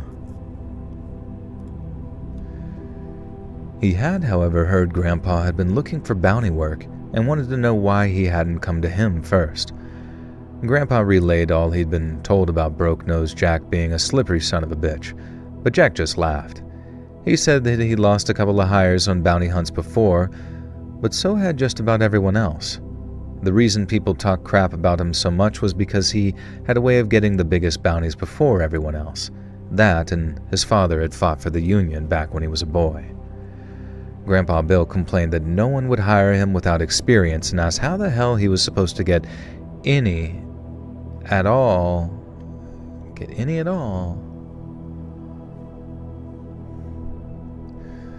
Grandpa Bill complained that no one would hire him without experience and asked how the hell he was supposed to get any at all if no one would give him a shot. Broke-Nosed Jack told him that's why he hired without experience, and that people either had it or they didn't. Well, Grandpa got hired on the spot, with Jack promising that they could ride down a relatively easy bounty together, just so he could get some experience. Everything people said about Broke-Nosed Jack turned out to be bunk, as in spite of his raggedy appearance and advanced age, he treated Grandpa like he would his own son. And then after sneaking up on the camp of a drunk who had been causing trouble at one of the saloons, they took him captive without a shot being fired, and that was Grandpa's first bounty boxed off with nothing but a short night ride. Now he could have moved on, I guess, and found himself a more professional outfit run by someone younger and faster on the draw, but I guess Broke-Nosed Jack treated him so well, in the face of all rumors to the contrary, that Grandpa believed he was the only one he could trust. They rode together on a couple more breadwinners, as Jack called them. Smaller jobs that had tied them over until a bigger one came along. But then, after a few weeks of merely surviving on what little money was coming in, Jack announced that he had something big lined up. Real big. Now, it was so hot off the presses, as it were, that the Albuquerque sheriff hadn't even put up any bounty posters yet.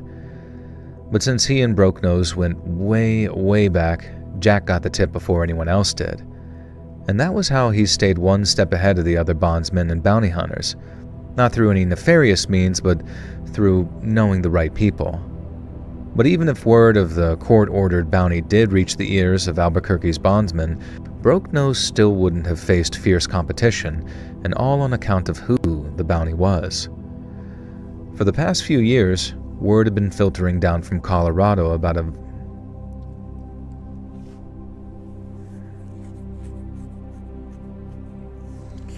Don't go into the light. How come? I'm a slut for that cocoa powder going in my lungs. Tiramisu. Hashtag tiramisu hog. Tiramisu. Alright. The fuck do you say this name?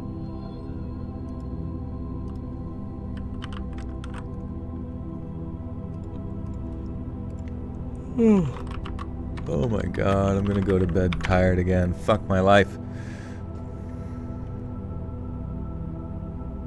Okay. Sosi. Oh, okay. What's up, Mike Norman? How we doing, dude?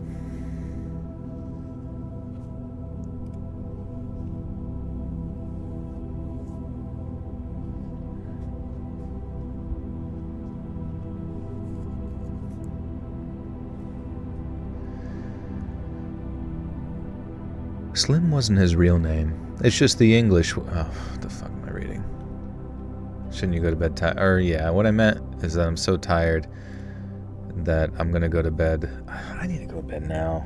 Fuck, dude. And then I have to read this shit tomorrow. There's still so many pages to go. Fuck, dude. I even started the stream at like a decent time. Oh my god. Fuck it. Let's just read this stupid shit. Alright. For the past few years, word had been filtering down from Colorado about a group of bandits led by a man named Slim.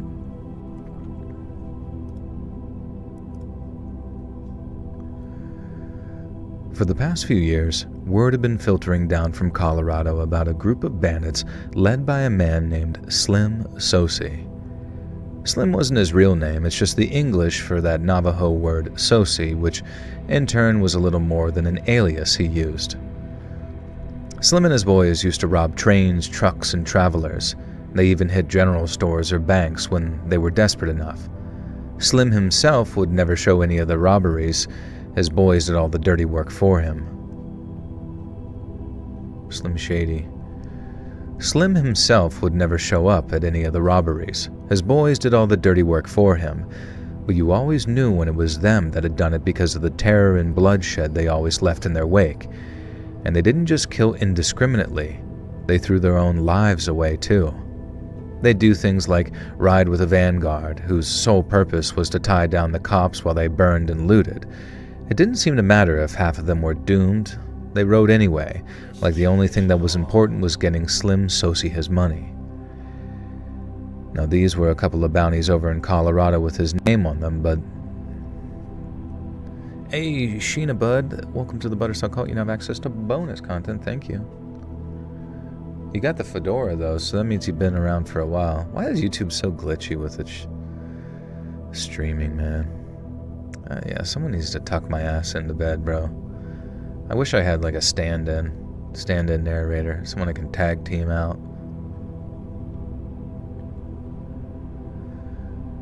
There were a couple of bounties over in Colorado with his name on them, but no one who went after him and his gang ever came back. The price on his head just kept on rising and rising, and folks kept on gathering up posses and going after him. But if they did come back, they came back bleeding, and never with the same number of guys they went out with. The Sosi gang was seemingly unstoppable, at least until they tried robbing a bank said to have a vault full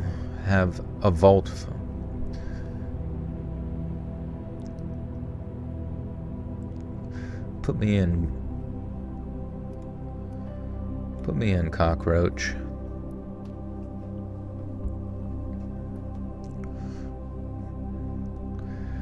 The Sosi gang was seemingly unstoppable, at least until they tried robbing a bank said to have a vault full of cash and gold, because when they showed up, they found nothing but an ambush waiting for them.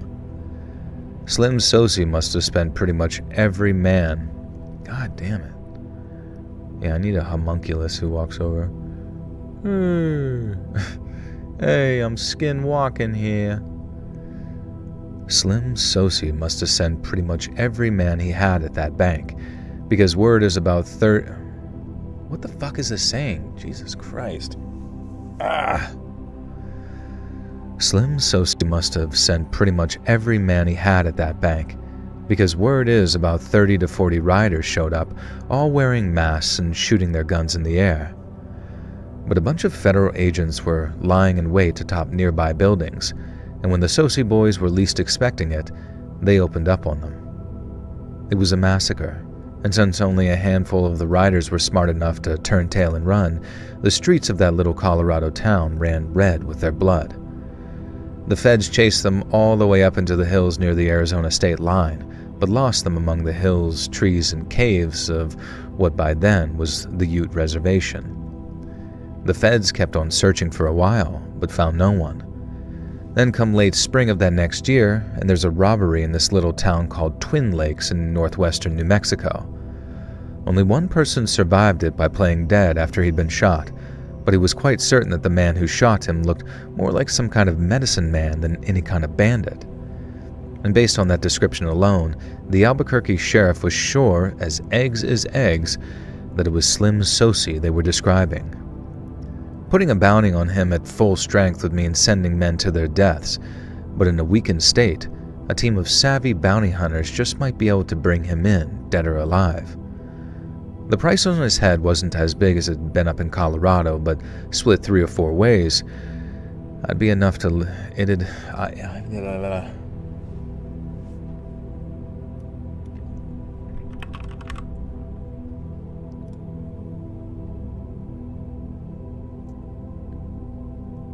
You can hear Wendy's massive lips flapping from multiple states away. His massive lips. Oh no.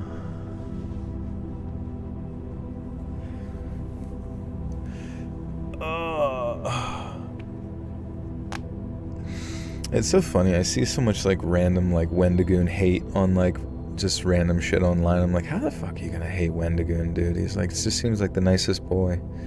Do you or anyone know what possibly prevents someone from receiving a gift membership? I feel like I statistically definitely should have received one by now. I'm not really sure. And then you have to like activate something in your Google whatever the fuck.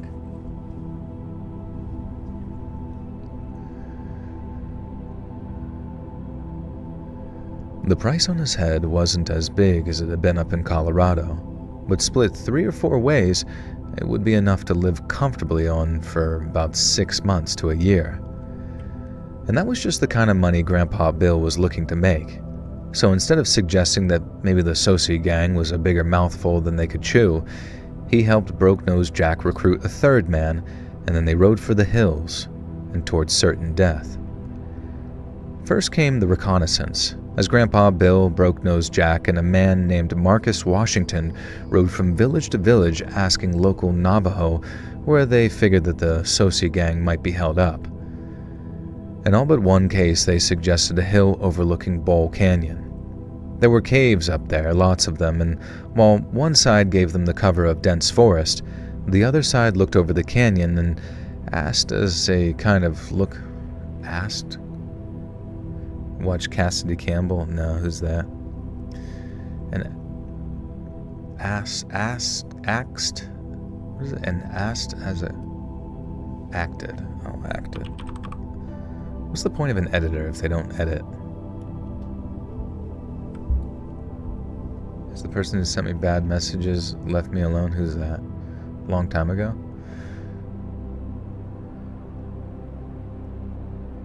Wendigoon held a gun once and had 3 conversations with Turkey Tom, so obviously Reddit thinks he's a terrible person. It's kind of weird though when you read like their hate threads, because like it just shows you how like extraordinarily delusional they are in their like distaste of a person. Like it's never like, it's just like, it's always this insinuation that they're the furthest, like they've drummed up a boogeyman in their mind, and then through extrapolation they've arrived at Hitler. Over and over and over and over and over and over and over again. The only thing they can ever think is that if someone ever deviates from any degree of like whatever hive mind Reddit thinks, then that person is just like going to cause a guaranteed Holocaust 2 electric boogaloo, and there's no other ifs, ands, or booty shakes about it. Like that's the only fucking possibility in their head. And I'm just like, you guys are on so many fucking medications right now, and apparently haven't taken them yet today, that your brain is just in a fucking slurry of retardation. And I fucking hate Reddit. I hate Reddit. I hate Reddit with such a fucking burning passion. It's like insane. All because they all think they know what the fuck they're talking about like everything. But the only way they enforce their little like hive mind is by banning anyone that has any opposing perspective. And so they constantly think they're correct just based on the sole fact that they've, like, similar to like what, communism, you just kill anybody who thinks different. And it's just it's fucking psychotic, the amount of shit that they arrive at. Why do you go on Reddit? To look at porn, okay? No, I'm just kidding. I don't know. Just go on there mainly just to like see. I don't know. I genuinely am like morbidly fascinated by Reddit insanity. I am morbidly fascinated by who they are and what they think and why they think it. And it's always just like 0 to 100. It's always just like, if this, then Hitler. If that, then KKK. If this, then, you know what I mean? It's like, it's never even that much. It's just like a few words. Yeah, I'm literally rage baiting myself going on there every time. But I'm just like, holy fuck. Like, I mean, if these people ever were forced into an actual debate, they would be freaking cooked, dude.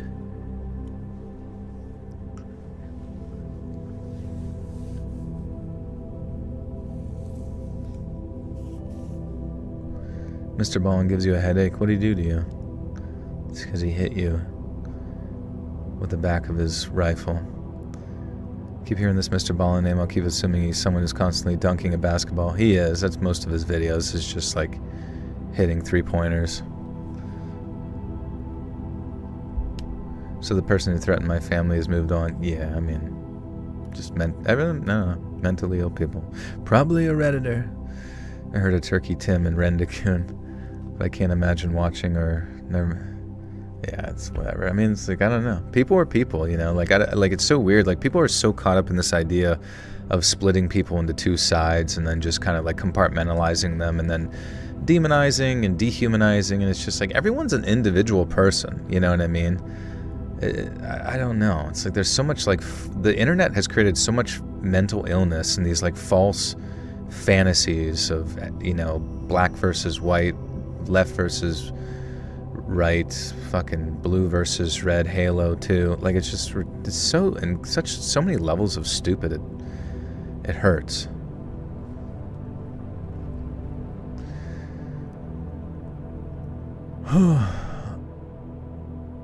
I'm the girlfriend from Obsession off meds.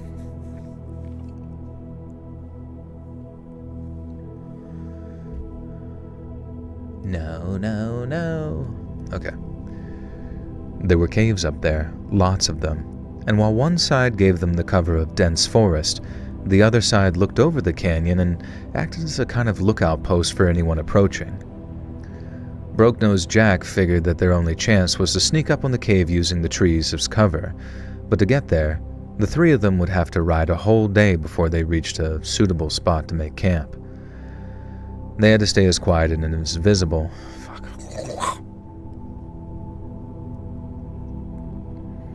They had to stay as quiet and invisible as possible, so there were no fires that night, just hard ground and the fear of what awaited them the next morning.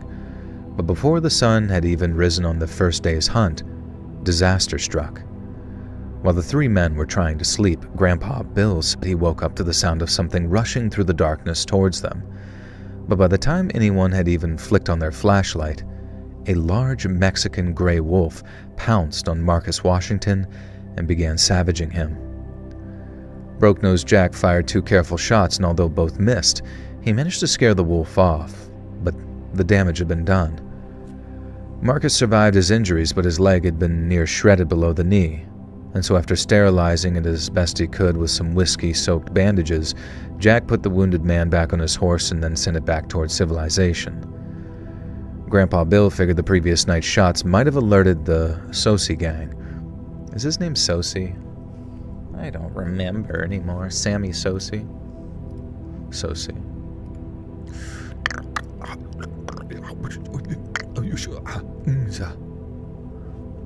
There's Mexican gray wolves. Yeah, they love guacamole. Did I finish reading? Not yet. We're still working on it. There's Mexican gray wolves, and believe it or not, there's also Mexicans. Ah! Ow! 401 in the chat again. Woo woo. Hell yeah, let's go, baby. Let's get back to 5. That's how I know I made it. Lila, what's up?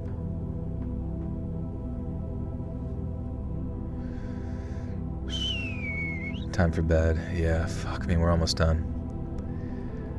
Grandpa Bill figured the previous night's shots might have alerted the Sosi gang, if they were actually in the area, but no one had come down the hillside firing at them through the trees, so either they weren't there to begin with, or they were too weak to even respond to a little gunfire. In which case, Jack decided that they should press on. They didn't encounter a single other person on the way up that hill, which, from what I understand, was steep as hell in places and thick with pine trees. But not long after sunrise, that wolf attacked them for a second time. Grandpa Bill said the wolf moved too fast for him to land a shot on it, and besides, his hands were shaking too bad to shoot straight. But he watched with his own 2 eyes as Broke-Nosed Jack hit that big old wolf not once, but twice, before it ran off again. Grandpa said that he thought for sure that that thing was finished, as 2 clear shots hit through its torso were bound to finish it off eventually. But not long after, it came for them again. Grandpa said it was huge, bigger than any dog he'd ever seen, and with a head the size of a damn engine block. And then when it came running across the hillside at them again, looking mad as hell with its fur soaked in its own blood, it looked demonic. Broke-Nosed Jack and Grandpa opened up on it again, and for a second time that day, a couple of Jack's shots landed in places that should have brought that wolf down. Yet it stayed on its feet, carried on charging, and would have taken old Broke-Nose's head off had he not darted behind a tree. Grandpa said that that was the only time one of his bullets hit the mark, when that huge Mexican gray skidded in the dirt, yelping wildly. Widely.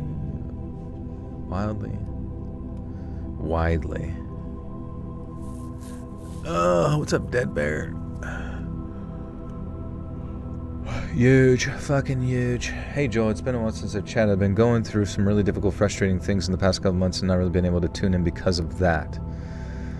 We're gonna tell those no good, difficult, frustrating things to pound sand.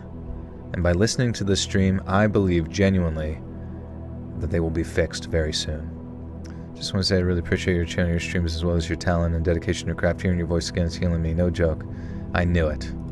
I knew it. I am the opposite of a skinwalker. I am the medicine man who uses my voice and frequencies to make you better. Joel, Ahmad is back. Thank God, things were getting fucking nuts. People just started whipping their fucking cocks out, dude, swinging around like a fucking helicopter. That's what I do every time I get on Reddit. I see them getting upset about something and I just take a picture. What do you think about that, guys? Alright, Joel, gonna head out now. Me and my internal hemorrhoids say goodnight. They're like all like, good night. They're like goes inside your asshole and they're all just like, night, Jim. Night, Bob. Night, Steve. Night, all. Nighty-night. Good night. And they hit the light, or like your butthole closes and the light turns off. Your Medicine Man impression reminds me of the animated CGI show The Dude with a Snake Arm. What show's that? Mickey Mouse. My AC almost caught up with the temp. Damn, dude, the numbers are climbing. And Lore Lodge X Let's Read collab in the future. What's Lore Lodge about? I've heard that channel before, but what do they do? Lore Lodge. It is... Oh yeah, David Paulides lied. Oh wait, I feel like I've seen this kid before. Is this... Oh wait. This guy's from Pennsylvania, actually. I think he is. Dude, why are all the most popular horror guys from PA? Must be a terrifying state. Actually, for a second I thought Mr. Ballin was from Pennsylvania, but I think he's from Delaware. Wizards of the Isle with the Thighs. I've been thinking about starting a YouTube channel where I read fantasy books like Game of Thrones, but would like your feedback on that idea. Fantasy books like Game of Thrones. I mean, the thing about YouTube, it's so heavily predicated upon like one thing, right? Like you could make videos about the lore of a particular topic within Game of Thrones, and then your whole channel is literally devoted to the niche of discussing Game of Thrones lore and that kind of thing. But like if you're just reading like that would be difficult to generate like a continuous sort of like, you know, it's almost like every video has to kind of stand on its own, if that makes sense. Joel cast his spell across Pennsylvania. I made everyone super spooked. Get 80% off your first Fable Ticks order. What's Fable Ticks? It better be addictive. If it's not an addictive substance, then why the hell would a YouTuber even be promoting it? This guy does pretty good, though. The almost successful cover-up of the Sherry Rasmussen murder. Sick. For terrifying Knoebels stories with rain sounds. Terrifying Hershey Highway. Computer, make Pennsylvania super scary and gay. Computer, make Philadelphia Kensington Square, please. Computer, make our governor Ben Shapiro's brother. Computer, make our governor sign rockets that he's about to send into fucking Russia like a psychopath.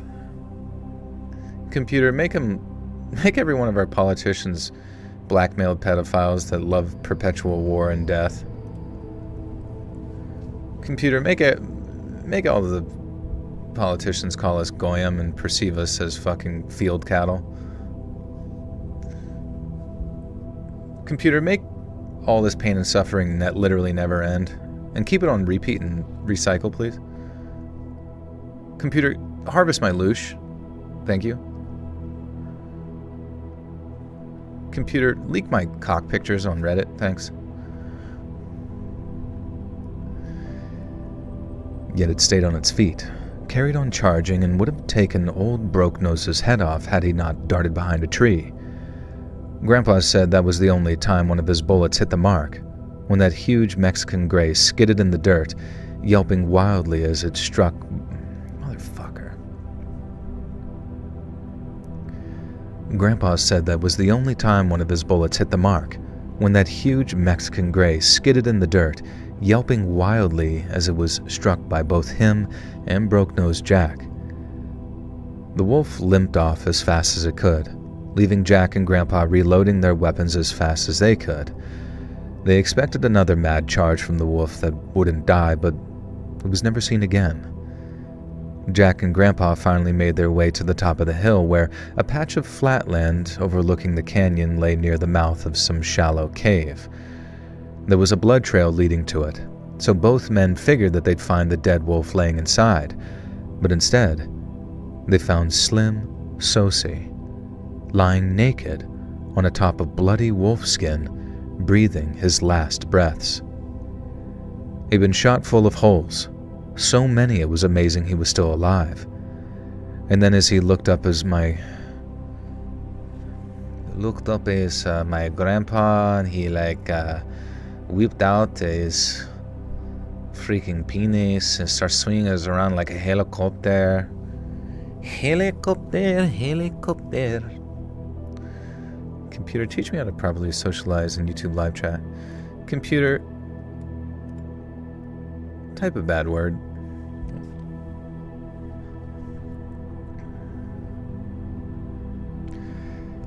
He'd been shot full of holes, so many it was amazing he was still alive. And then as he looked up at my grandpa with wide, desperate eyes, Broke-Nose Jack put him out of his misery. They had no idea who shot him or where they'd gone after, but it didn't matter. Slim Sosi, the most wanted man in 3 states, was there for the taking, and so Jack cut off his head to bring back to Albuquerque, and then off they went to find their horses again. On the ride back, with Slim Sosie's head in a black canvas bag bouncing on the back of Jack's horse, he and Grandpa tried to figure out what they just experienced. Now, it wasn't just finding Slim like that which didn't make sense. It was the behavior of that gray wolf. Wolves had been hunted to near extinction in the area by the late 20s, so whenever one did bump into a person out in the sticks, they either watched from a cautious distance or ran off terrified. To have one straight-up attack like that was almost unheard of, but to have it attack over and over without any sight or sound of any pups anywhere, it didn't make a single shred of sense. Slim could have been caught up in another firefight someplace. Some fucking place, mate. What's up, Hess Electric? How we doing? Slim could have been caught up straight. I make exceptions for tiramisu. Pittsburgh. The whole fucking river going through there is filled with urine. Philly and Pittsburgh are the only parts in PS that exist. Anything in the middle doesn't exist. I guess, but it's like, honestly, Pennsylvania is not really one of those states that people are necessarily proud of. Because when I think of, Pittsburgh and fucking filthy Delphia, I think of squalor. I think of sin. I think of rot and disease with a grayish-brown overcast. Nothing really great to report. Computer, teach me how to Dougie. Teach me how to Dougie. Slim could have been caught up in another firefight someplace else, and maybe his boys brought him back to this cave so he could die in peace. That all made at least some kind of sense. But the way that wolf acted was one of the most unsettling and downright frightening things either man has ever faced. They claimed the bounty, and after making sure the injured Marcus Washington got his share, they lived well off of the money for quite some time. What about Hershey and Harrisburg? Oh, those are like the most forgettable place of all time. It's like you go through Harrisburg and it's like... What the fuck is it like? It's like a desolate ghost city. It's like one of those like weird cities where it seems like it's made for like a Christopher Nolan Batman movie, specifically designed just to like simulate a barren city. But then I guess at nighttime it turns into some type of war zone, which is kind of sick. I think everybody turns into skinwalkers. It's just one big Navajo reservation. Harrisburg, the capital of Pennsylvania. It's filled with cryptid beasts that come alive at night. They howl at the moon. Just kidding, it's just low-level gang violence that makes no sense. Literally, they don't have to fight each other. There's really nothing to do. I didn't know you were streaming. Hey, I have a question. I love the background music you put in your videos. It really adds to the ambience. Where did you get the transitions on? Oh, it was from... what the hell was that website? It was like a stock audio website. It was called like... Oh, fuck. What is it called? I literally have it right here. Hold on a second. Give me a second. Oh, fuck. My computer's gonna explode. Okay. Project. It is called... ES_Dark Element 2-SFX Producer.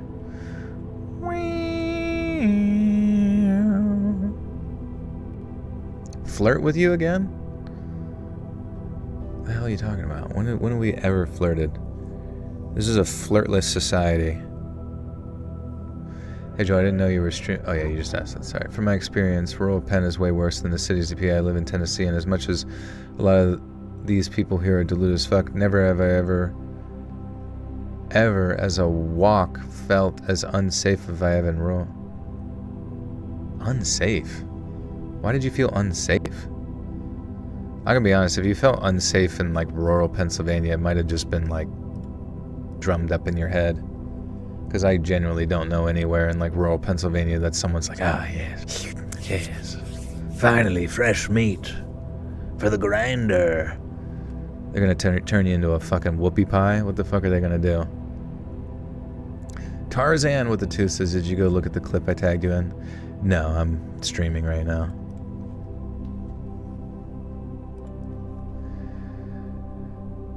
They claimed the bounty, and after making sure the injured Marcus Washington got his share, they lived well off of that money for quite some time. But that was the last bounty hunt my grandpa Bill ever went on, and he used his share of the money to move on to bigger and better things. But what he experienced up in those forests of the Navajo Nation taught him 2 valuable lessons: that some things defy any kind of rational explanation, and that others are better off forgotten. Rural PA is the hills have eyes. Yeah, but I never really understood that argument. It's like, you can go to inner cities, get robbed, shot, stabbed, all sorts of fucking random shit, but for some reason they're like, people watch like one horror movie about like the hills have eyes, right? And then somehow that is somehow more fact in like people's like fanciful thoughts of danger than legitimate statistics of the dangers that might exist within the realms of like territory wars that exist in cities. You know what I mean? Like, it's like delusional to think that you're gonna get hurt in fucking rural Pennsylvania. And you can carry too. You can fucking carry any gun you want to feel safe. You're good to go. Bring a fucking bazooka. They'll just give you a head nod. How you doing? How's it going? You need directions? Computer, pretty please make Joel do an RFK. An RFK. Everybody. The inner cities have been struggling with the interjection of various crack cocaine since back in the 80s, coordinated by the CIA. Yeah, you get the idea. Alright, let's read this outro. I gotta go to freaking bed, dude.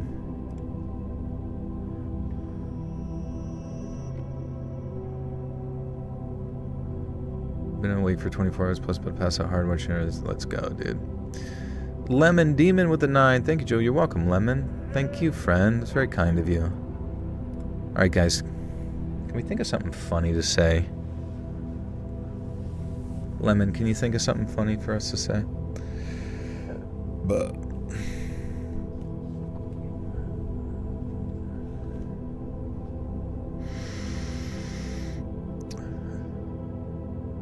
very special crackheads and meth heads. I mean, that's the thing, is that we had like literally like Kensington Square and like Philly. I mean, like all those places, like you'll get stabbed. You literally will get stabbed by like some druggie because they need drugs. Like I'm not saying all the time. I'm not saying every area of it's like unsafe, but it's like the idea that somehow walking through like Bigfoot country is like, you might get like maybe a diabolical side eye, but I even doubt it. Most Pennsylvanians are just kind of like a neutral. Like most Pennsylvanians, when you like interact with them, especially rurally, they just have like a fluoride stare, just off into nowhere. It's literally just like 1,000-yard. They're having Vietnam flashbacks in their head, but the Vietnam flashback is the time that they like burnt their TV dinner in a fucking microwave, and they can't figure out how to use this newfangled air fryer everybody's talking about.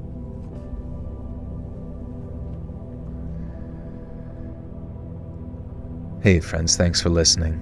Click that notification bell to be alerted of all future narrations. I release new videos every Monday and Thursday at 9 p.m. and there are super fun live streams on Sundays and Wednesday nights. If you got a story, be sure to submit them over to my email at letsreadsubmissions@gmail.com, and you might even hear your story featured on the next video. And if you want to support me even more, grab early access to all future narrations and bonus content over on Patreon, or click that big join button to hear about the extra perks for members of the channel. And check out the Let's Read podcast, where you can hear all of these stories in big compilations located anywhere you listen to podcasts. I also have a true crime channel called Saturn Soul. All links are down in the description below. Thanks so much, friends. And remember, Pennsylvania is limbo, full of hepatitis eyes and gaunt, loosh-sucking mouths agape. So true, King, so true. Let's face it, many Canadians haven't been out of their province. It's fine. It's fine. You're not supposed to leave your village, guys. You're not supposed to. You're supposed to just get down to the watering hole, maybe go on a little hunting, gathering trip, maybe go as far as like the merchant trader area. You know what I mean? She'll say, I miss the Hamburglar. Okay. Thanks so much, friends. And remember, I miss the Hamburglar. I know, they really underutilize the Hamburglar. Like, could you not see the Hamburglar making a huge comeback within, like, meme culture? You know what I mean? Like, people just being like, the Hamburglar's fucking goated. Or maybe turning those, like, Cat in the Hat memes into, like, the Hamburglar, where he's, like, sort of a murderer or something. Like, people turn him into, like, a dark killer that needs to be solved. Like, that's what they need to do. They need to do like a huge, for McDonald's, since they love like all of their viral marketing bullshit, they need to do like a really sick ARG murder mystery type thing with like the Hamburglar and the whole crew. Grimace and his, you know, milking his tits and whatever, you know, or maybe even trading cards or something. Fucking gold-plated, I don't even know, Ronald McDonald. Krusty Burglar? Who's that? Anyways, guys, love you, appreciate you. Thanks for listening to me rant. I have got to go to bed. If I'm lucky, I'll get 6 whole hours. But I'll get this up and edited. It's be over on Patreon. I also have a new episode of the movie review. We're going to be reviewing A Night with the Devil. It's an interesting movie. I haven't seen it. You can watch it beforehand if you want and then check it out. But I'll be putting that up tomorrow on the bonus content tier on Patreon, and then I think I'm just going to keep that over on Patreon and not do it on YouTube, just so as not to like muddy the waters of, you know, the YouTube sort of shelf space over here, if that makes sense. But yeah, we'll get this edited, and that's on the early access. It's only $1 a month over there for that if you want to listen to the audio before anybody else. Otherwise, it'll be up on YouTube 9 p.m. EST every Monday and Thursday. New podcast out as well. Sleep well, family. Love you, appreciate you. And we'll see you on Sunday. Does that sound good? All right. Bye-bye.